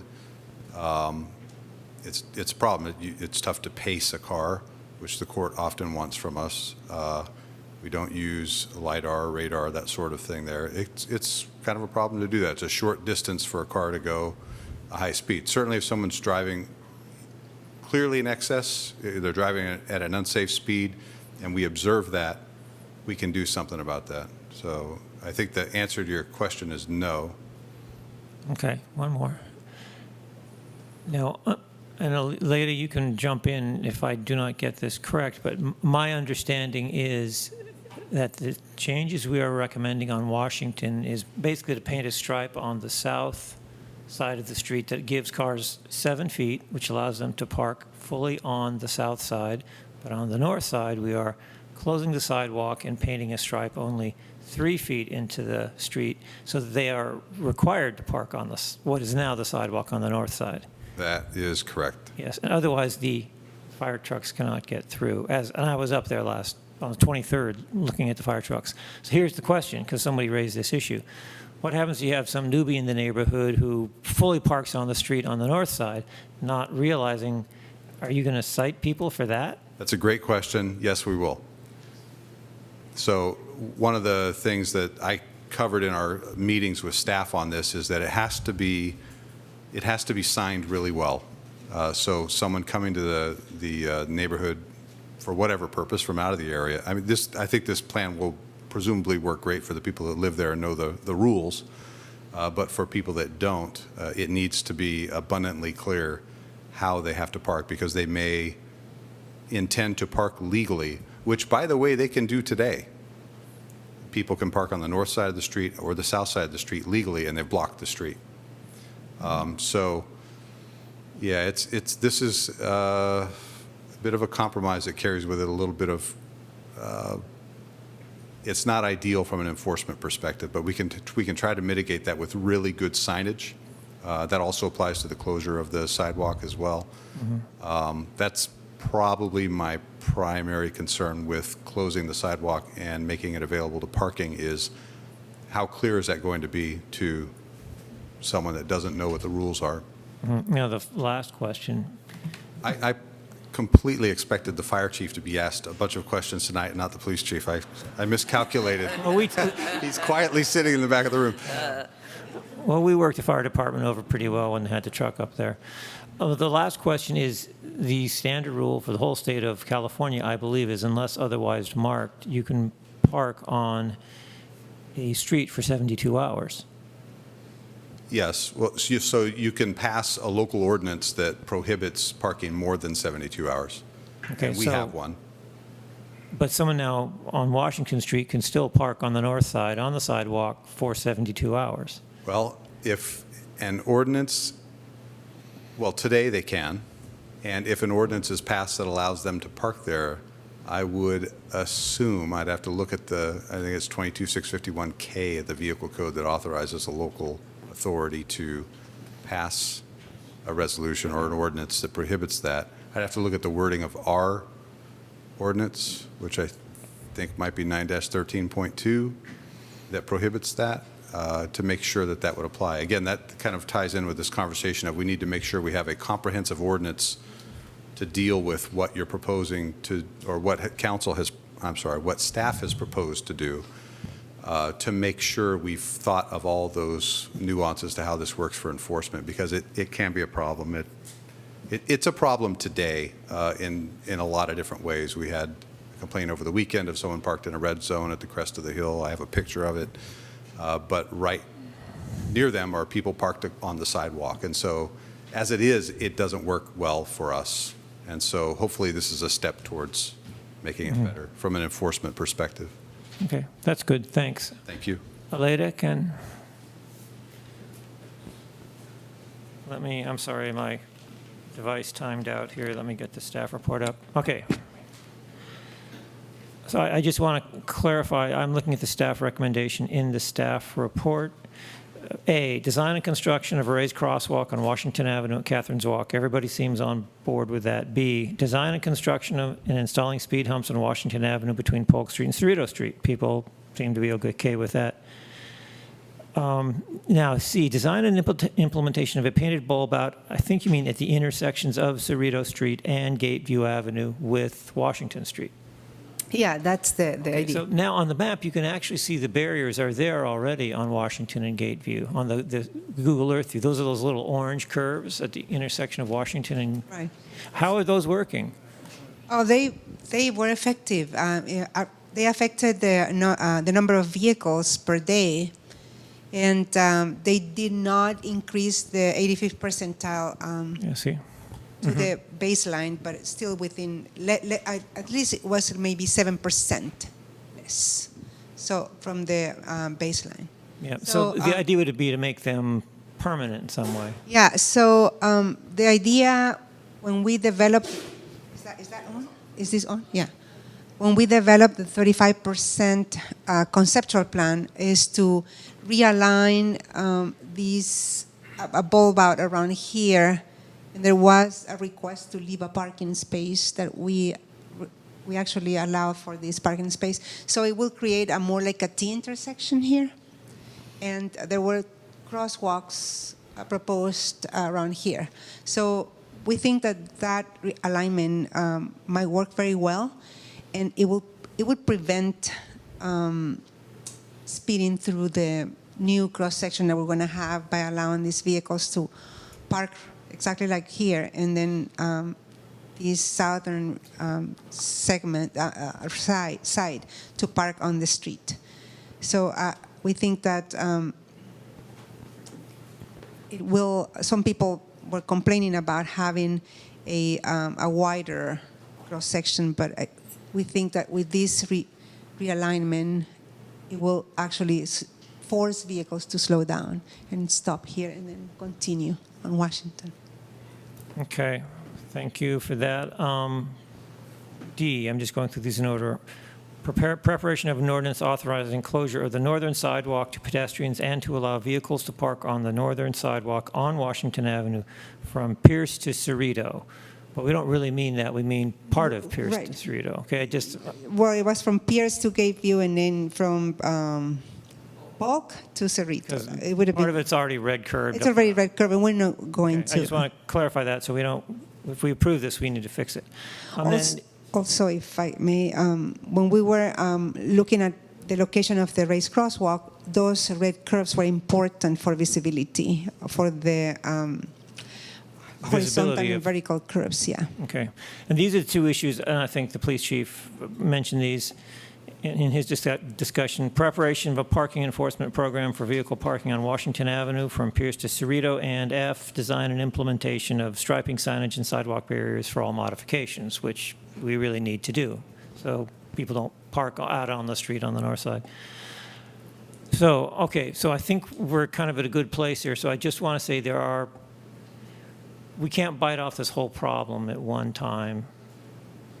And some people have wanted us to focus on traffic, and some wanted parking, but they interact with each other. Because if you clear the street with more clear lines by getting the cars off the street, then people say, well, then the cars are just going to speed even more. So we've been doing this sort of circular logic thing for a long time. So I know we're not, I just want to say as a city council person, I never try to tell anyone we're going to meet all your needs, because we never do. But I think we're going to try to meet all your needs, but it's going to have to be piecemeal. So today we've got the parking issue taken care of. We need to see what happens when Pierce Street Park gets built and everything kind of hunkers down and settles down into its new phase. And then at some point in the future, if people are kind of agreed that the parking situation is reasonably well resolved, then we can talk about the issue of, well, okay, which way do we want to close the one-way street? Some people want it closed one direction, some people want it closed in the other direction. We heard both sides tonight. I'm like, not tonight. We aren't going to solve that problem tonight. So I think we've made some progress, so please bear with us. You know where to find us. Okay.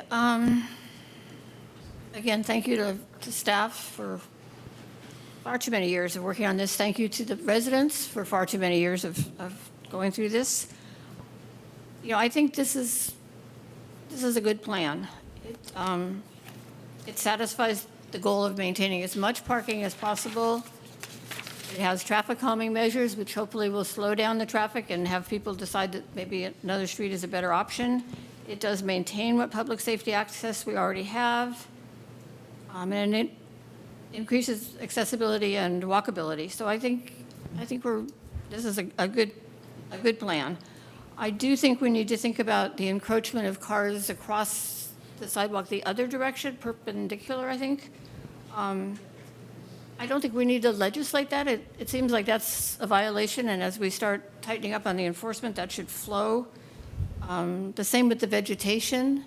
It's not allowed other places, so I think it's all part of this sort of new world of, yes, we're going to have a clear sidewalk, and we're going to use the tools that we have to do that. You know, and I think as everybody said, we can change this. This doesn't mean this is going to be the plan for the next 100 years. We can look at this again. Not for a while, please. And the last thing that I wanted to say is that I would like council to direct traffic and safety to study the other areas where cars park on the sidewalk and to make recommendations for these areas. This will be a modification of their work plan, but I would like us to direct them to take this on so that we can sort of meld that into this program, not to stop this program, but to bring it into the program. And if there are no further comments from council, I would like to get a motion, and I would like to have the whole motion with all of the parts so that we have the whole thing in the record. I'm prepared to make one. Oh, you mean read the parts from the staff recommendation? Yeah, I would like to have the whole thing in the record. And before you start, Okay. can Sure. I say one more thing? I think including in the closing of the sidewalk, excluding the part that's already red curbed might Okay. make it more clear. All right, and what I would also include in my motion would be a parking occupancy survey at the appropriate time in the future as well, if that's acceptable. So then I will move the staff recommendation that the council amend the Washington Avenue traffic calming project currently included in the city's capital improvement program to include A, design and construction of a raised crosswalk on Washington Avenue at Catherine's Walk, B, design and construction of installing speed humps on Washington Avenue between Polk Street and Cerritos Street, C, design and implementation of a painted bulb out at the intersection of Cerritos Street and Gateview Avenue. D, preparation of an ordinance authorizing closure of the northern sidewalk to pedestrians and to allow vehicles to park on the northern sidewalk on Washington Avenue from Pierce Street to Cerritos Street. E, preparation of a parking enforcement program for vehicle parking on Washington Avenue from Pierce Street to Cerritos Street. And F, design and implementation of striping, signage, and sidewalk barriers for all modifications.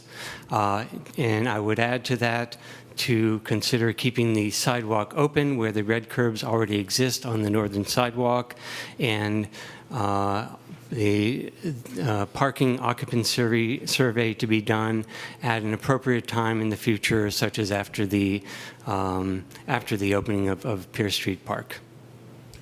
If I may, with that motion, just one clarification on C.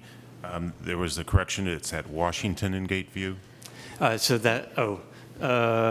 Well, no, I believe what this is intending is a bulb out at the intersection of Washington and Cerritos and Washington and Gateview. That's how I read it. No. Later, which is correct. Well, at the last meeting, my understanding was that Mayor McQuaid recommended to have the bulb out only at Gateview and Washington. And start with that because it's the less controversial item. The location. The other location at Cerrito in Washington could come later, but we implement this one first. One thing we can do is design both and implement one with the striping. What a wrench to be thrown in the works in the last minute, because I'm very much in favor of the bulb out at Cerritos Street. That street meets the other street at an angle such that people can continue easily through the stop sign onto, towards the other part of Washington Street going downhill. It's best practice to put a bulb out in there so that people have to turn and make we're zooming into it now. I would like to go with what Aleda said. Let's look at the design. I'm not disagreeing with you, but Okay, then let's amend it to say the design one more amendment. The design of a bulb out at Cerrito in Washington and the design and implementation of a bulb out at Gateview in Washington. Because I definitely think the fire department might have some thoughts about Cerrito. Am I correct? Oh, all right. Well, okay. Well, that needs to be taken into consideration. Yeah. Okay. How about the motion as it stands now? I'd like to make two quick comments. One is, just a okay. Could we get a second so we can discuss it? I'll second that. Okay. Sorry about that. Okay. One is that I really want to see that I'd like to send the message to traffic and safety with the other assignment that we really be sure that anything that's going to come as a staff recommendation to the board has cleared our public safety officials. I'd like to, both the police and fire should weigh in, and we shouldn't be up here saying, well, the fire department might not like that. If it's a staff recommendation, we should have it worked through first. That's one point. And the second, I'm going to vote for the motion, but I do want to clarify regarding the ordinance issue. My concern is if we do see a ramping up of parking in the area because of Pierce Street Park, we may want to revisit this sooner rather than later. If we were to make it one way, if we were to make Washington Street one way going up and over the crest, or other things that people have talked about, some kind of entry barrier at Pierce Street, we might not want cars parking on the northern sidewalk anymore. Things could change, or at least in certain parts of the street. So things could change. My preference would be to see it, especially since we do have parking on the sidewalk on at least Pierce Street, and I know I've seen it on some of the other streets up there, that we simply have an implementation policy of enforcing the ordinance on the south side of the street, but not enforcing it on the north side. But I will vote for the motion in any case. So those were comments and direction, but not necessarily part of the motion? Correct. Okay. Yes. All right. No amendments offered. Okay, thank you. Any other comments? I won't ask you to read the motion back. Thank you. Could you poll the council? Oh, yeah, go ahead. Poll the council, please. Councilmember Barnes? Yes. Councilmember Moss? Yes. Councilmember Pilch? Yes. Vice Mayor Nason? Yes. Mayor McQuaid? Yes, and the motion passes. Now you can clap.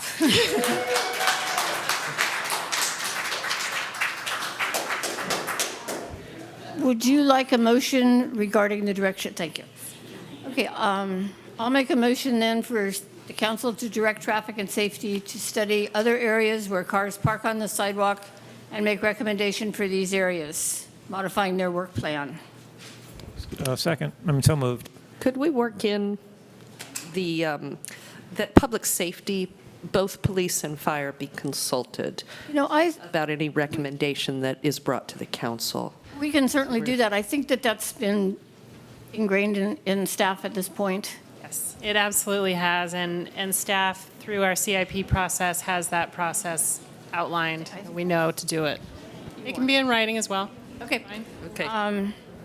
If that's all right. If it's in there, it's in there. That's fine. So I second that. Yeah, I heard you. I'm just trying to decide.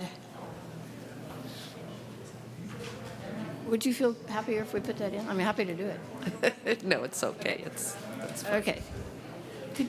Could you poll the council? So we got a second from Councilmember Barnes. Councilmember Barnes? Yes. Councilmember Moss?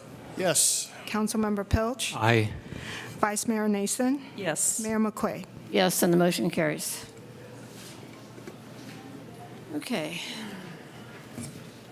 And the Chair of Traffic and Safety is here, running as fast as he can out the door. So that was heard. Oh, good. Item 10-2, Sugar Sweetened Beverage Tax Draft Exemption Plan. May we have a staff report, please? This item follows the council study session that you held in November to identify how the sugar-sweetened beverage tax funds would be spent this first year. We received a number of recommendations as part of that study session from the advisory bodies as well as the school district and other folks that had interest in how these funds should be expended.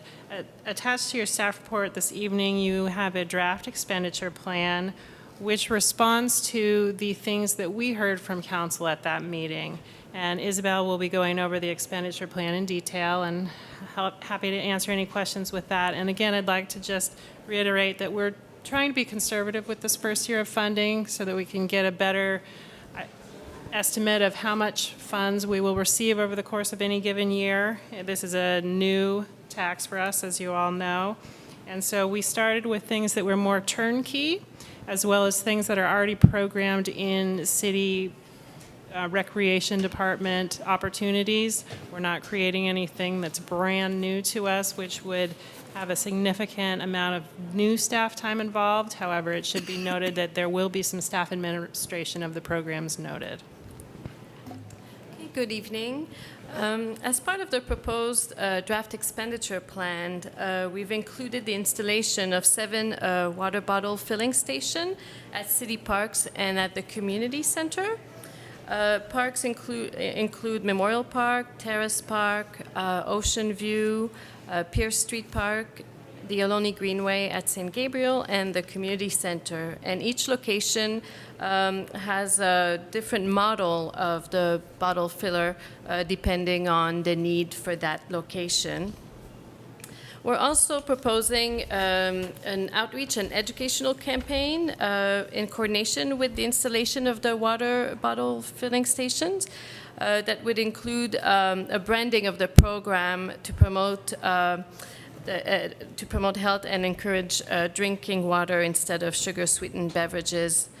Components of the campaign could include design of a logo, posters, banners, magnets, bulk mailing of postcards to all Albany residents, water bottle giveaway with the logo on each water bottle at city events, and public service announcements through KALB.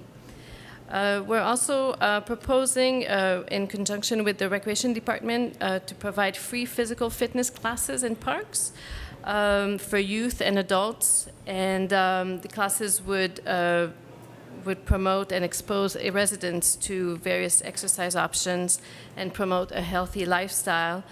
Classes include yoga, tai chi, youth sports, fitness classes, and dance classes. And then another class that we could also implement would teach people on how to use the new exercise pods that were just installed on the Ohlone Greenway. And also through the Recreation Department, we would provide free nutrition and cooking classes, including summer camps for kids and adults. And lastly, a community walking challenge to encourage residents to walk more with the use of online fitness challenge apps and walking maps. And there could be a pedometer giveaway, and where residents could keep track of steps. And it would encourage walking as a good form of exercise. And awards would be given to residents hitting specific milestones. So as for the budget and timeline, the total cost for all of the proposed programs is $200,000. The timeline, pending approval by council, would start July 1st, and we expect the water bottle filling stations to be installed within 6 to 8 months, and then all the other programs to be ongoing for a year. Other proposed programs that we were thinking about and based on the council's recommendations, but we're thinking about for future years are an aesthetically pleasing water drinking fountain that could be installed in a location to be determined. And it would, the fountain would be made by an artist that would be selected by the arts committee or using the review process from the public art master plan, and also proposing to install more water bottle filling stations depending on the demand and how they're received in the community, but more bottle filler stations in the community. Thank you. Are there any questions from council?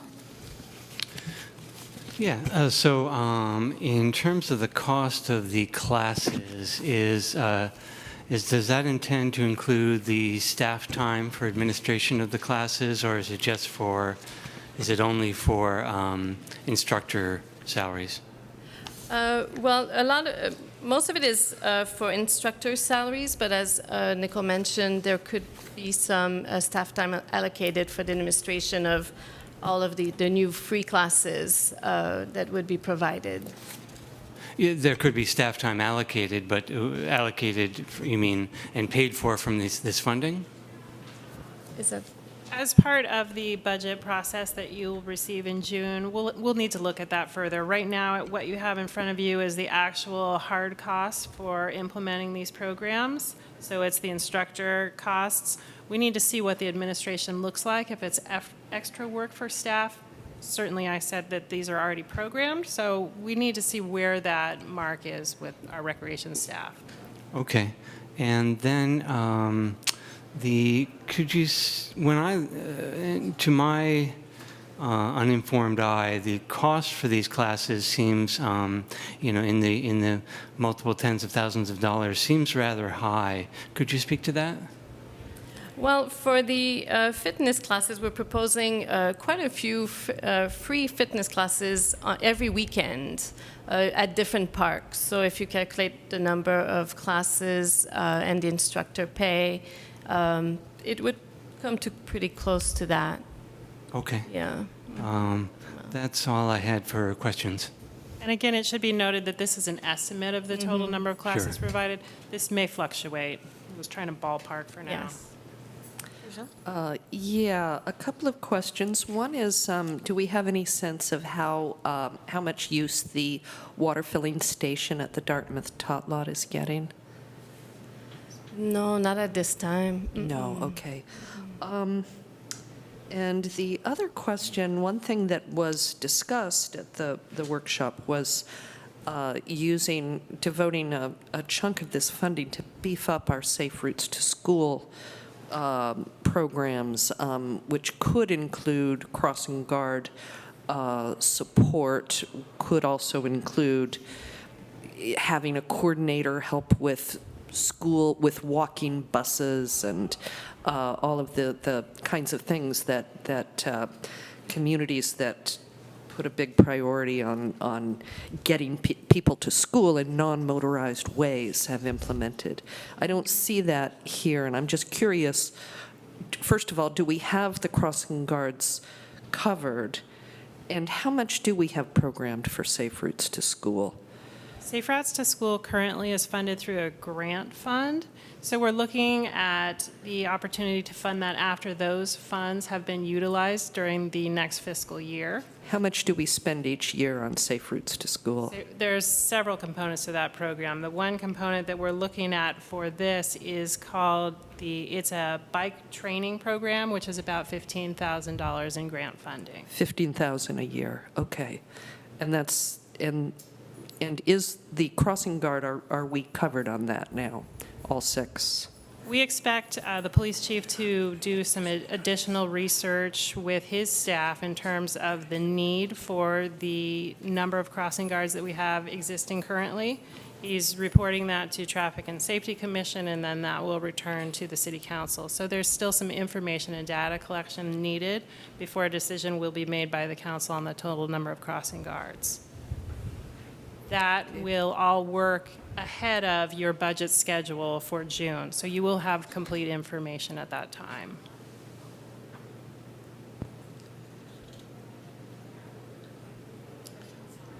Yeah, kind of a nuts and bolts question. you have the LK water dispensers. I think we're in the last attachment, and it shows a price for one of them. The interior one's about $2,300.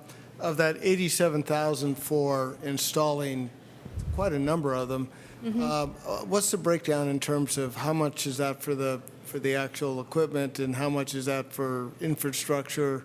Who's going to be doing the plumbing part of it?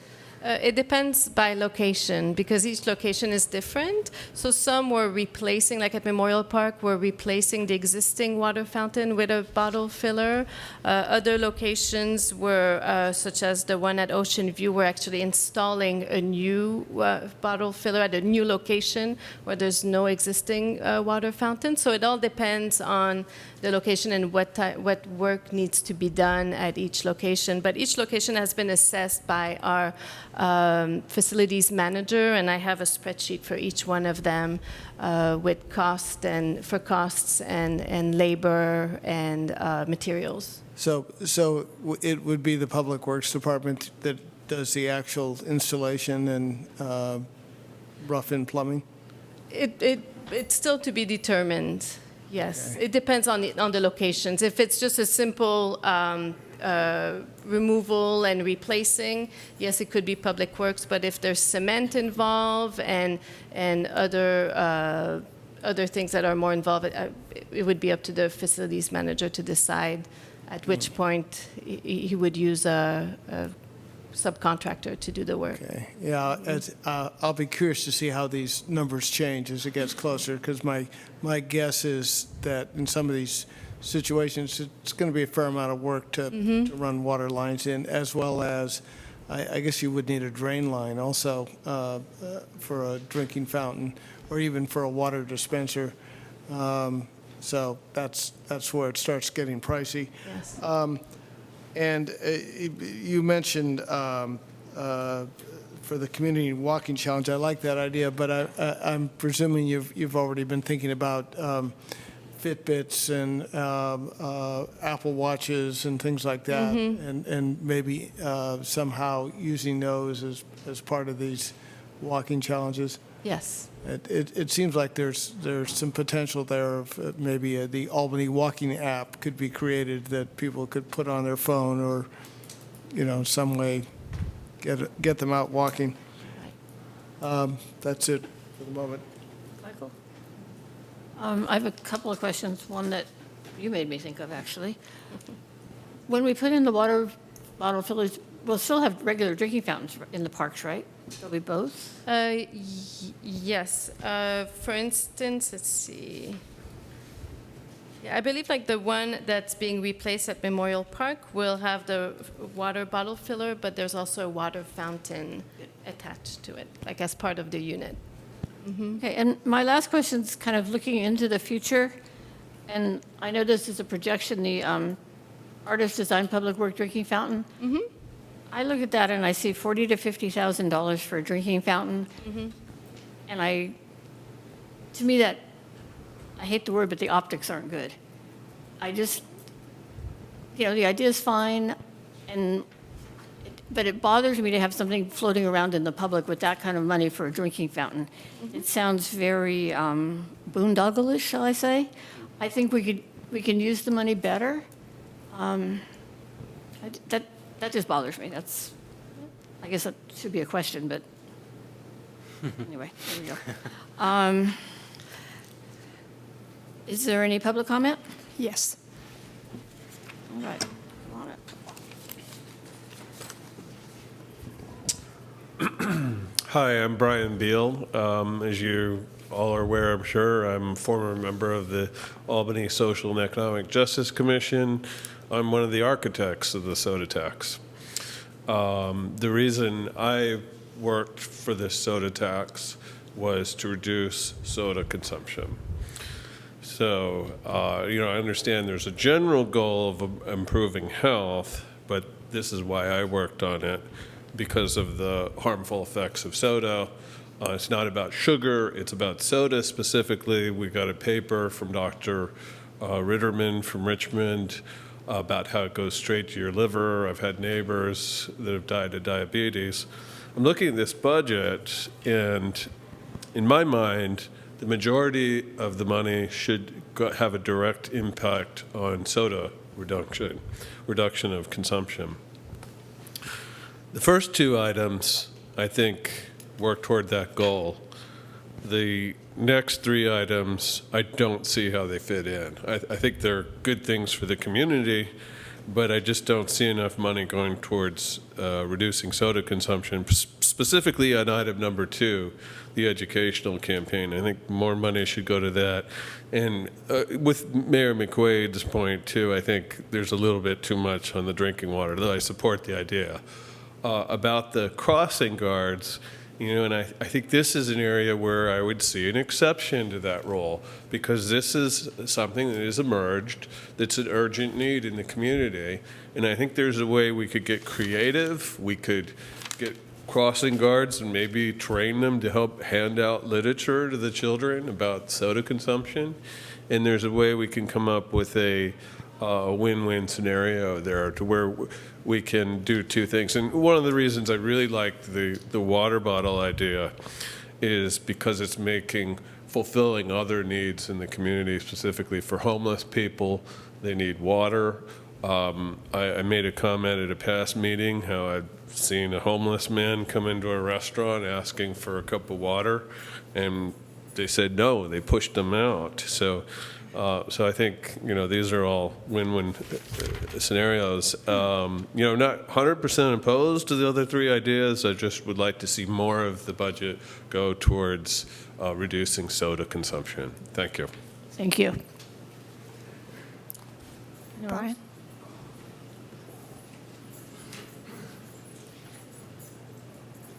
Hi, my name's also Brian. I'm Brian Martin. And I wanted to say that I was here for the soda tax workshop a few months ago, and it was good to see what staff came up with from that input. I do support the bottle filling stations, the sort of standard issue ones. Those seem good. I noticed at least one of them had a dog bowl feature at the bottom, and that got me thinking about the Albany bulb. And I don't know where the city line and the East Bay Regional Park District line starts or ends. And I don't know where the nearest water pipes are, but I think that would be another good place for a water filling station and dog watering hole, if that's an option to think about. And then I am in some support of the artist-designed fountain. I think it could be a signature feature in the town, and having spent a little bit of time in Paris, not that we need to compete with Paris, but the fountains there were a lot of fun, especially for my kids, and I think it would be something that would be sort of selfie ready in the town. And so I did see the price tag is pretty, it's much higher than the other ones, but I think there's a lot going into it, and I would encourage the council to consider something bold for at least one of them. Thank you. Thank you. Anybody else? Okay. Bring it back to council for final discussion. I have one other question. Why did we choose unrefrigerated water filling stations? None of them are refrigerated, right? Or is the one at the community center?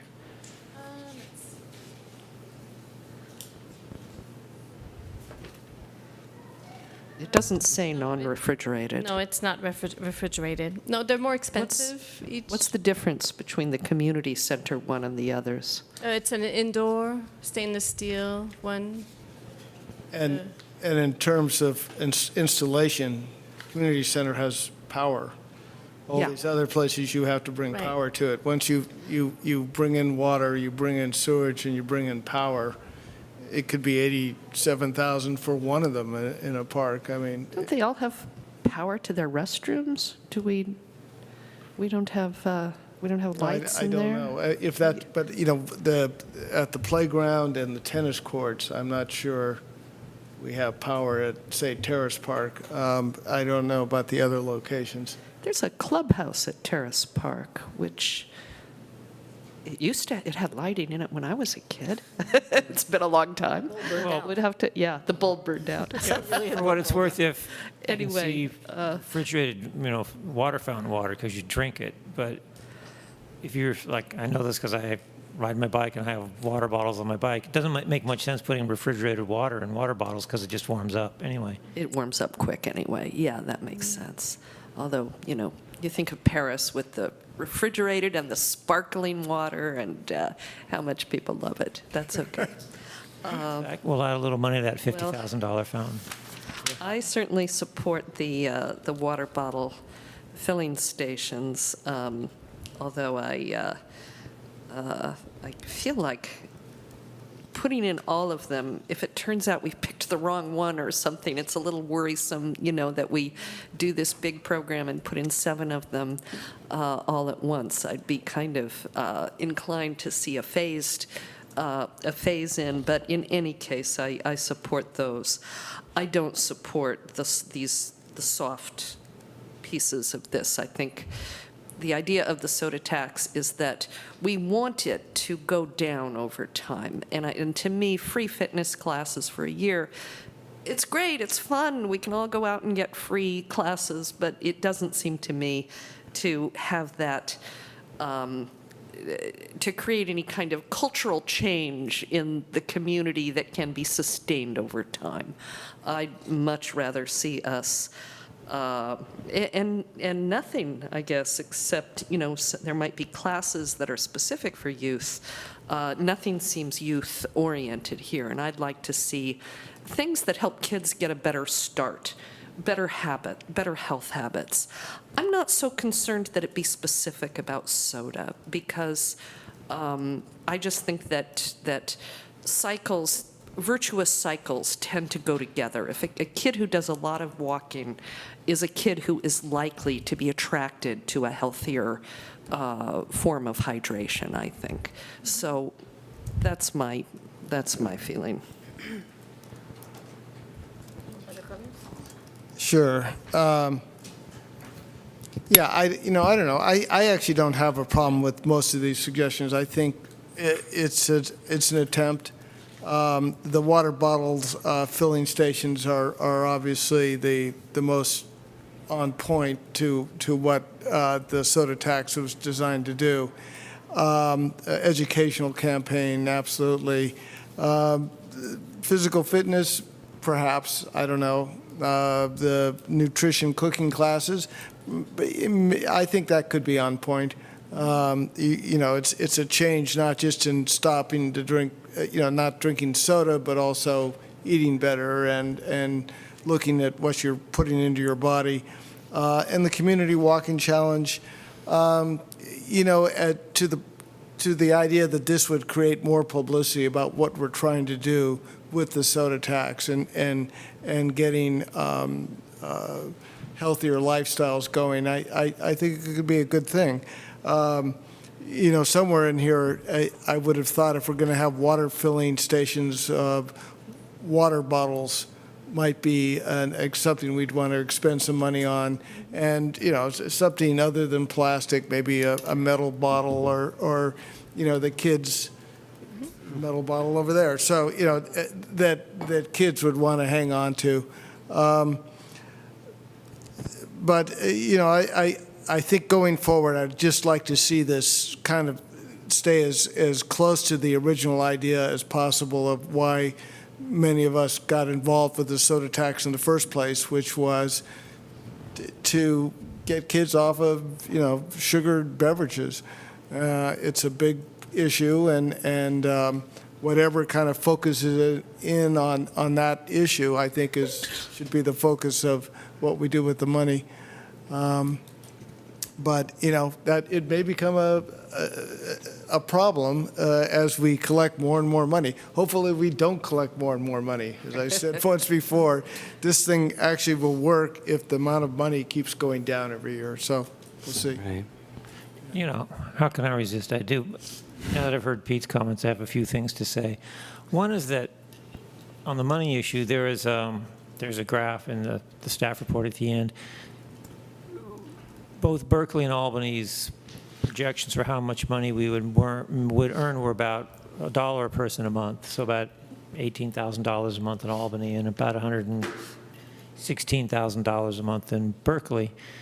And at first, Albany seemed to be coming in much higher than that. But if you look at the new statistics, it's back down in recent months to about $20,000 a month in Albany, which is sort of where we thought it would be. But we won't know for a couple of years, really, because there's seasonal patterns, and we're going to have to see how those go. But, you know, one of my objections to the soda tax, and the reason I didn't vote for it, because I thought it was too narrowly focused, that it was demonizing a narrow part of a broader social problem. And I think one of the sources of support I got from that is from a nutrition researcher at UC Berkeley, Patricia Crawford, who's actually on Berkeley's board. Berkeley's, you know, board for trying to figure out how to spend their soda tax money. And I guess to summarize her findings, and she's done a lot of research, often more among rural communities in California, is that you really have to create a community where health is just really part of the fabric of the community. And I think Albany generally does a good job of that. It's finding places for low-income kids to be safe outside, parks, you know, stressing positive things like water, so that the only, you know, if you live in a community and there's plenty of them out there where if kids want to drink something when it's hot in the middle of the summer, the only place for them to go is a store. And because the parks are closed and the water fountains are grody, so they're just drinking SSBs because that's the only kind of water they can get their hands on. And I think at Berkeley, you see a lot of these, the campus now, you see a lot of these filling machines. And I think, you know, psychologists will tell you sometimes stressing positive messages are more effective to change people's behavior than stressing negative messages. So to the extent we are reinforcing and creating a sort of community where health is just a part of everyone's life, and, you know, Kaiser stresses this kind of perspective too, for example, I think that's going to be the effective approach. So, you know, I like that about this plan. Well, I think that any of these that we do can add the educational component.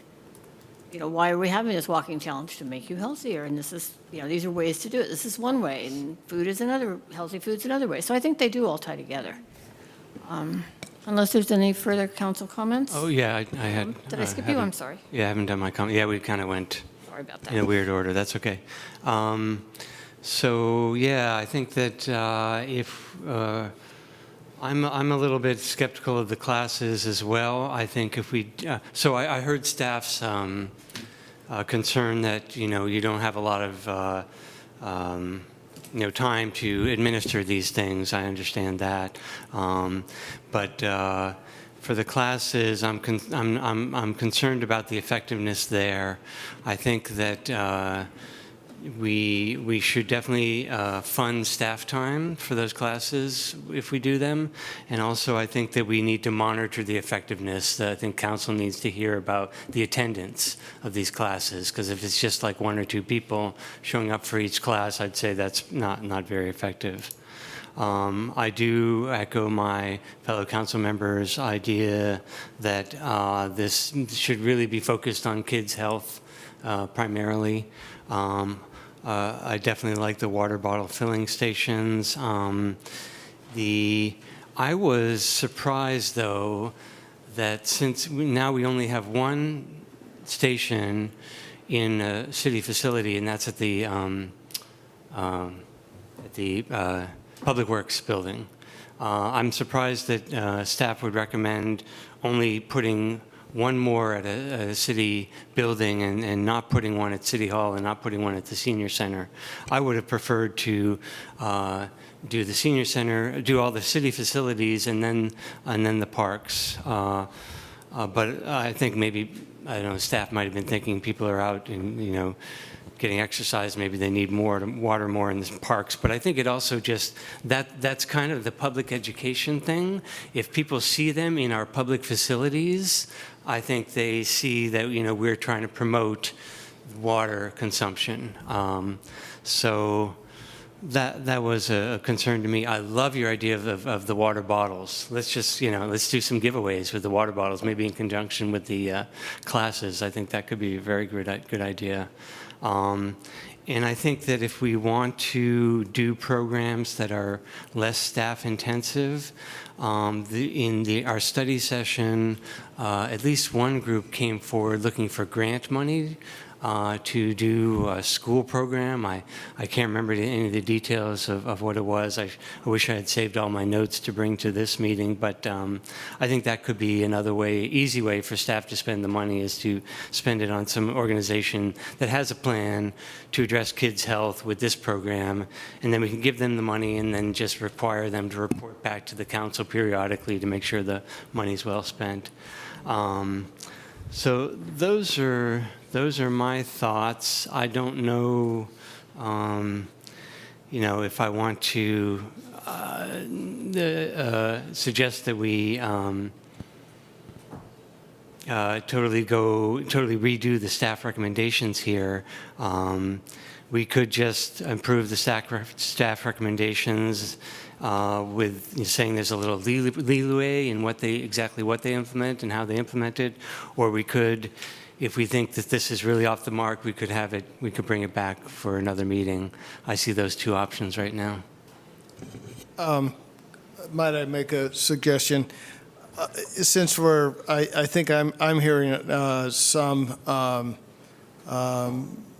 concern about the class part of this, the free physical fitness classes in the parks. My gut reaction is that the estimate that you have for installing the water filling stations is a rough one, and it might be low. So in a way, I would consider prioritizing what you're doing, and since I think that's the one that we're all the most enthusiastic about, define that and really get those prices down, and hold back on some of these others until you know what the costs are going to be on those water filling stations, and do that one right in terms of location, getting all the water lines in, et cetera. Something that Nick said spurned an idea I'd had over the weekend, but had forgotten to write down. The word was grants. Some of this money could be held back, theoretically, and used as a grant thing to people in the schools or other members of the community that come up with ideas to promote kids' health. And I don't know if we should do all the money to do something like that, but in the future, not this time around, but in following years, rather than us keep trying to come up with the definitive ideas, we could ask for grants and make grants of, say, $5,000 or at most $10,000, but put that money out to the community and let people in the schools or people in youth groups or sports groups or whatever propose ideas to the council and let them figure out ways that we can get the money out, rather than all of us have to be experts on what's the best way to do kids' health. A couple of quick comments just to clarify. The focus that you have is year one here. So this is a brand new program for us. And this is in response to the study session and the themes that were carried by consensus. Hearing the feedback tonight, we can certainly prioritize the water bottle filling stations first. What you see in this staff report and this proposal for funding is us working on behavior change and how we conceptualize that. I don't think we quite know how we stop folks from drinking sugar-sweetened beverages yet.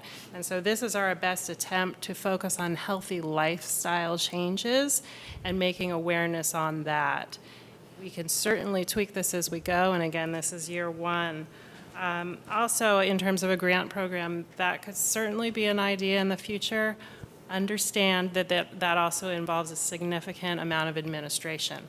We can do it. We would need to fund it so that we know the overall cost of that program. Personally, staffing grant programs in the past, you receive all of the applications, you administer the applications, you warrant the money. There's a lot of ins and outs to that process. So it could certainly be something we look at in the future. Yeah, I'm not, I don't know how that works, and so I think we'd have to hear what's involved with doing that kind of grant funding.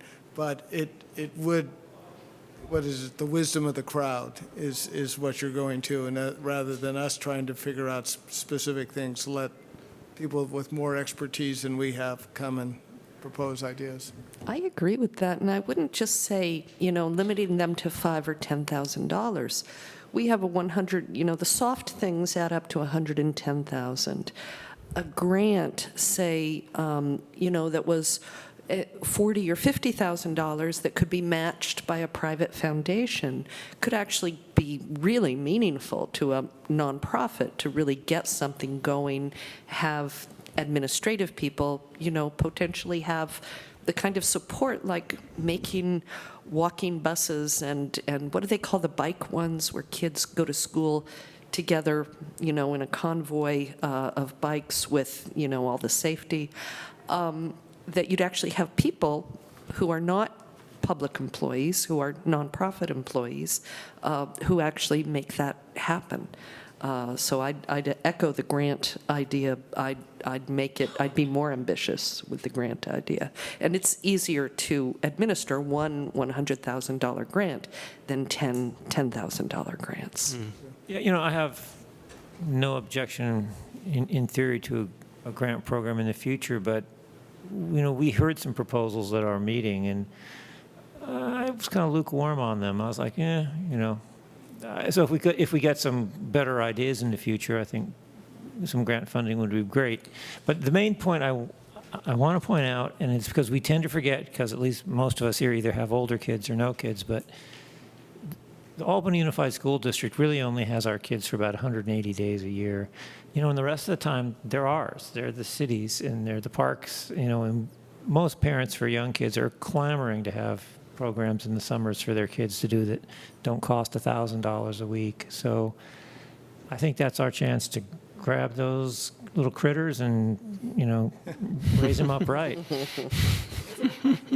I think the one way to, I'm glad to hear support for a grant program. One way you could simplify it is to make it part of the study session. So you could ask, as part of the study session, you could say, we have grant opportunities. You, as the staff, can weigh the opportunities, make the recommendations, and just bring it all forward to the council for approval at the study session. I'm just thinking of how to make I know administratively that could be a big time sink, and I know that would be my worry for you on that, but I think it is a good idea.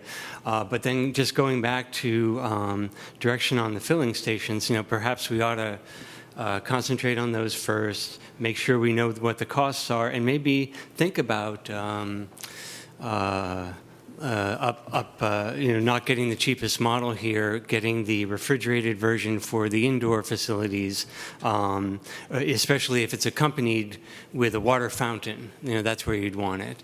And a lot of these, most of these that I've seen are filtered, especially at the indoor facilities. So I don't see any of these being filtered. Some of them say non-filtered. So it might be worth considering not getting the bottom of the line, but considering the nicer models. Do we need filtered? I mean, our water is so good here. That's a can of worms. Yeah, some people would say yes, you absolutely need it, and other people would say our tap water should be good enough to drink. It tastes good. It does. Okay, so let's try to move this forward a little bit. I do think that all of the programs have a kid component in them, whether it's the physical fitness is for youth and adults. I think they all have kid parts. So I think prioritizing, looking at the water bottles, the Y just put in one, too, actually, recently. You might talk to them and see what they got. They work perfectly, I think, so far. Kind of prioritize that, prioritize our list, and when you come back to us in May or June with the budget, we'll be able to look at the final numbers. Does that Does that sort of make sense to everybody? And if we want to think about a grant program next year, we can agendize that before the study session, but later in the year. Does that meet everybody's needs more or less? Okay, That's great. fine. Can I get a motion then to authorize staff? So moved. Second. Before you, is that clear enough to you? I mean, okay. Thank you. Okay, perfect. Well, do we actually need a motion? I mean, if it's just direction from the council to bring something back. Well, they're incorporating it into the budget, so I think, do you want a motion? It's up to you. Oh, we've received direction. Okay, that's fine. General consensus. Okay. All right, perfect. Okay. Is there any other business, announcement, events, future agenda items? I would like to agendize the direction that traffic and safety study the issue of cars perpendicularly blocking sidewalks, sticking out of driveways and blocking sidewalks. I'd like that to be No, I'm not sure it needs to be added. What's that? I thought we gave them, I thought that was sort of included in that whole discussion. Does it need to be a separate discussion? I mean, that's already our policy and our ordinance. We just don't enforce it unless, I Well- mean, it's demand, it's complaint-driven enforcement, right? No, actually, it's, to be clear, I've spoken with the police chief about this. He states that they do not enforce that particular violation and he needs direction from council to enforce Anywhere in the it. city? Because I know they. Correct. Is he Yeah. going to need an ordinance? No, that one? just clear direction from council that he should. I believe, my impression is that he got other direction from other councils. Okay, let's do this. Could staff discuss with the police chief if he needs something further, and if he does, we'll agendize it. If he doesn't, we'll let him carry on. And I think you already spoke that we can agendize in a future agenda the possible grant program for the next study session for the sugar sweetened beverage tax. Right, but I'm thinking way in the future. Yeah, the next time it comes around. Any others? Okay, the next city council meeting is Tuesday because of the Monday holiday, February 20th. And with that, we are adjourned.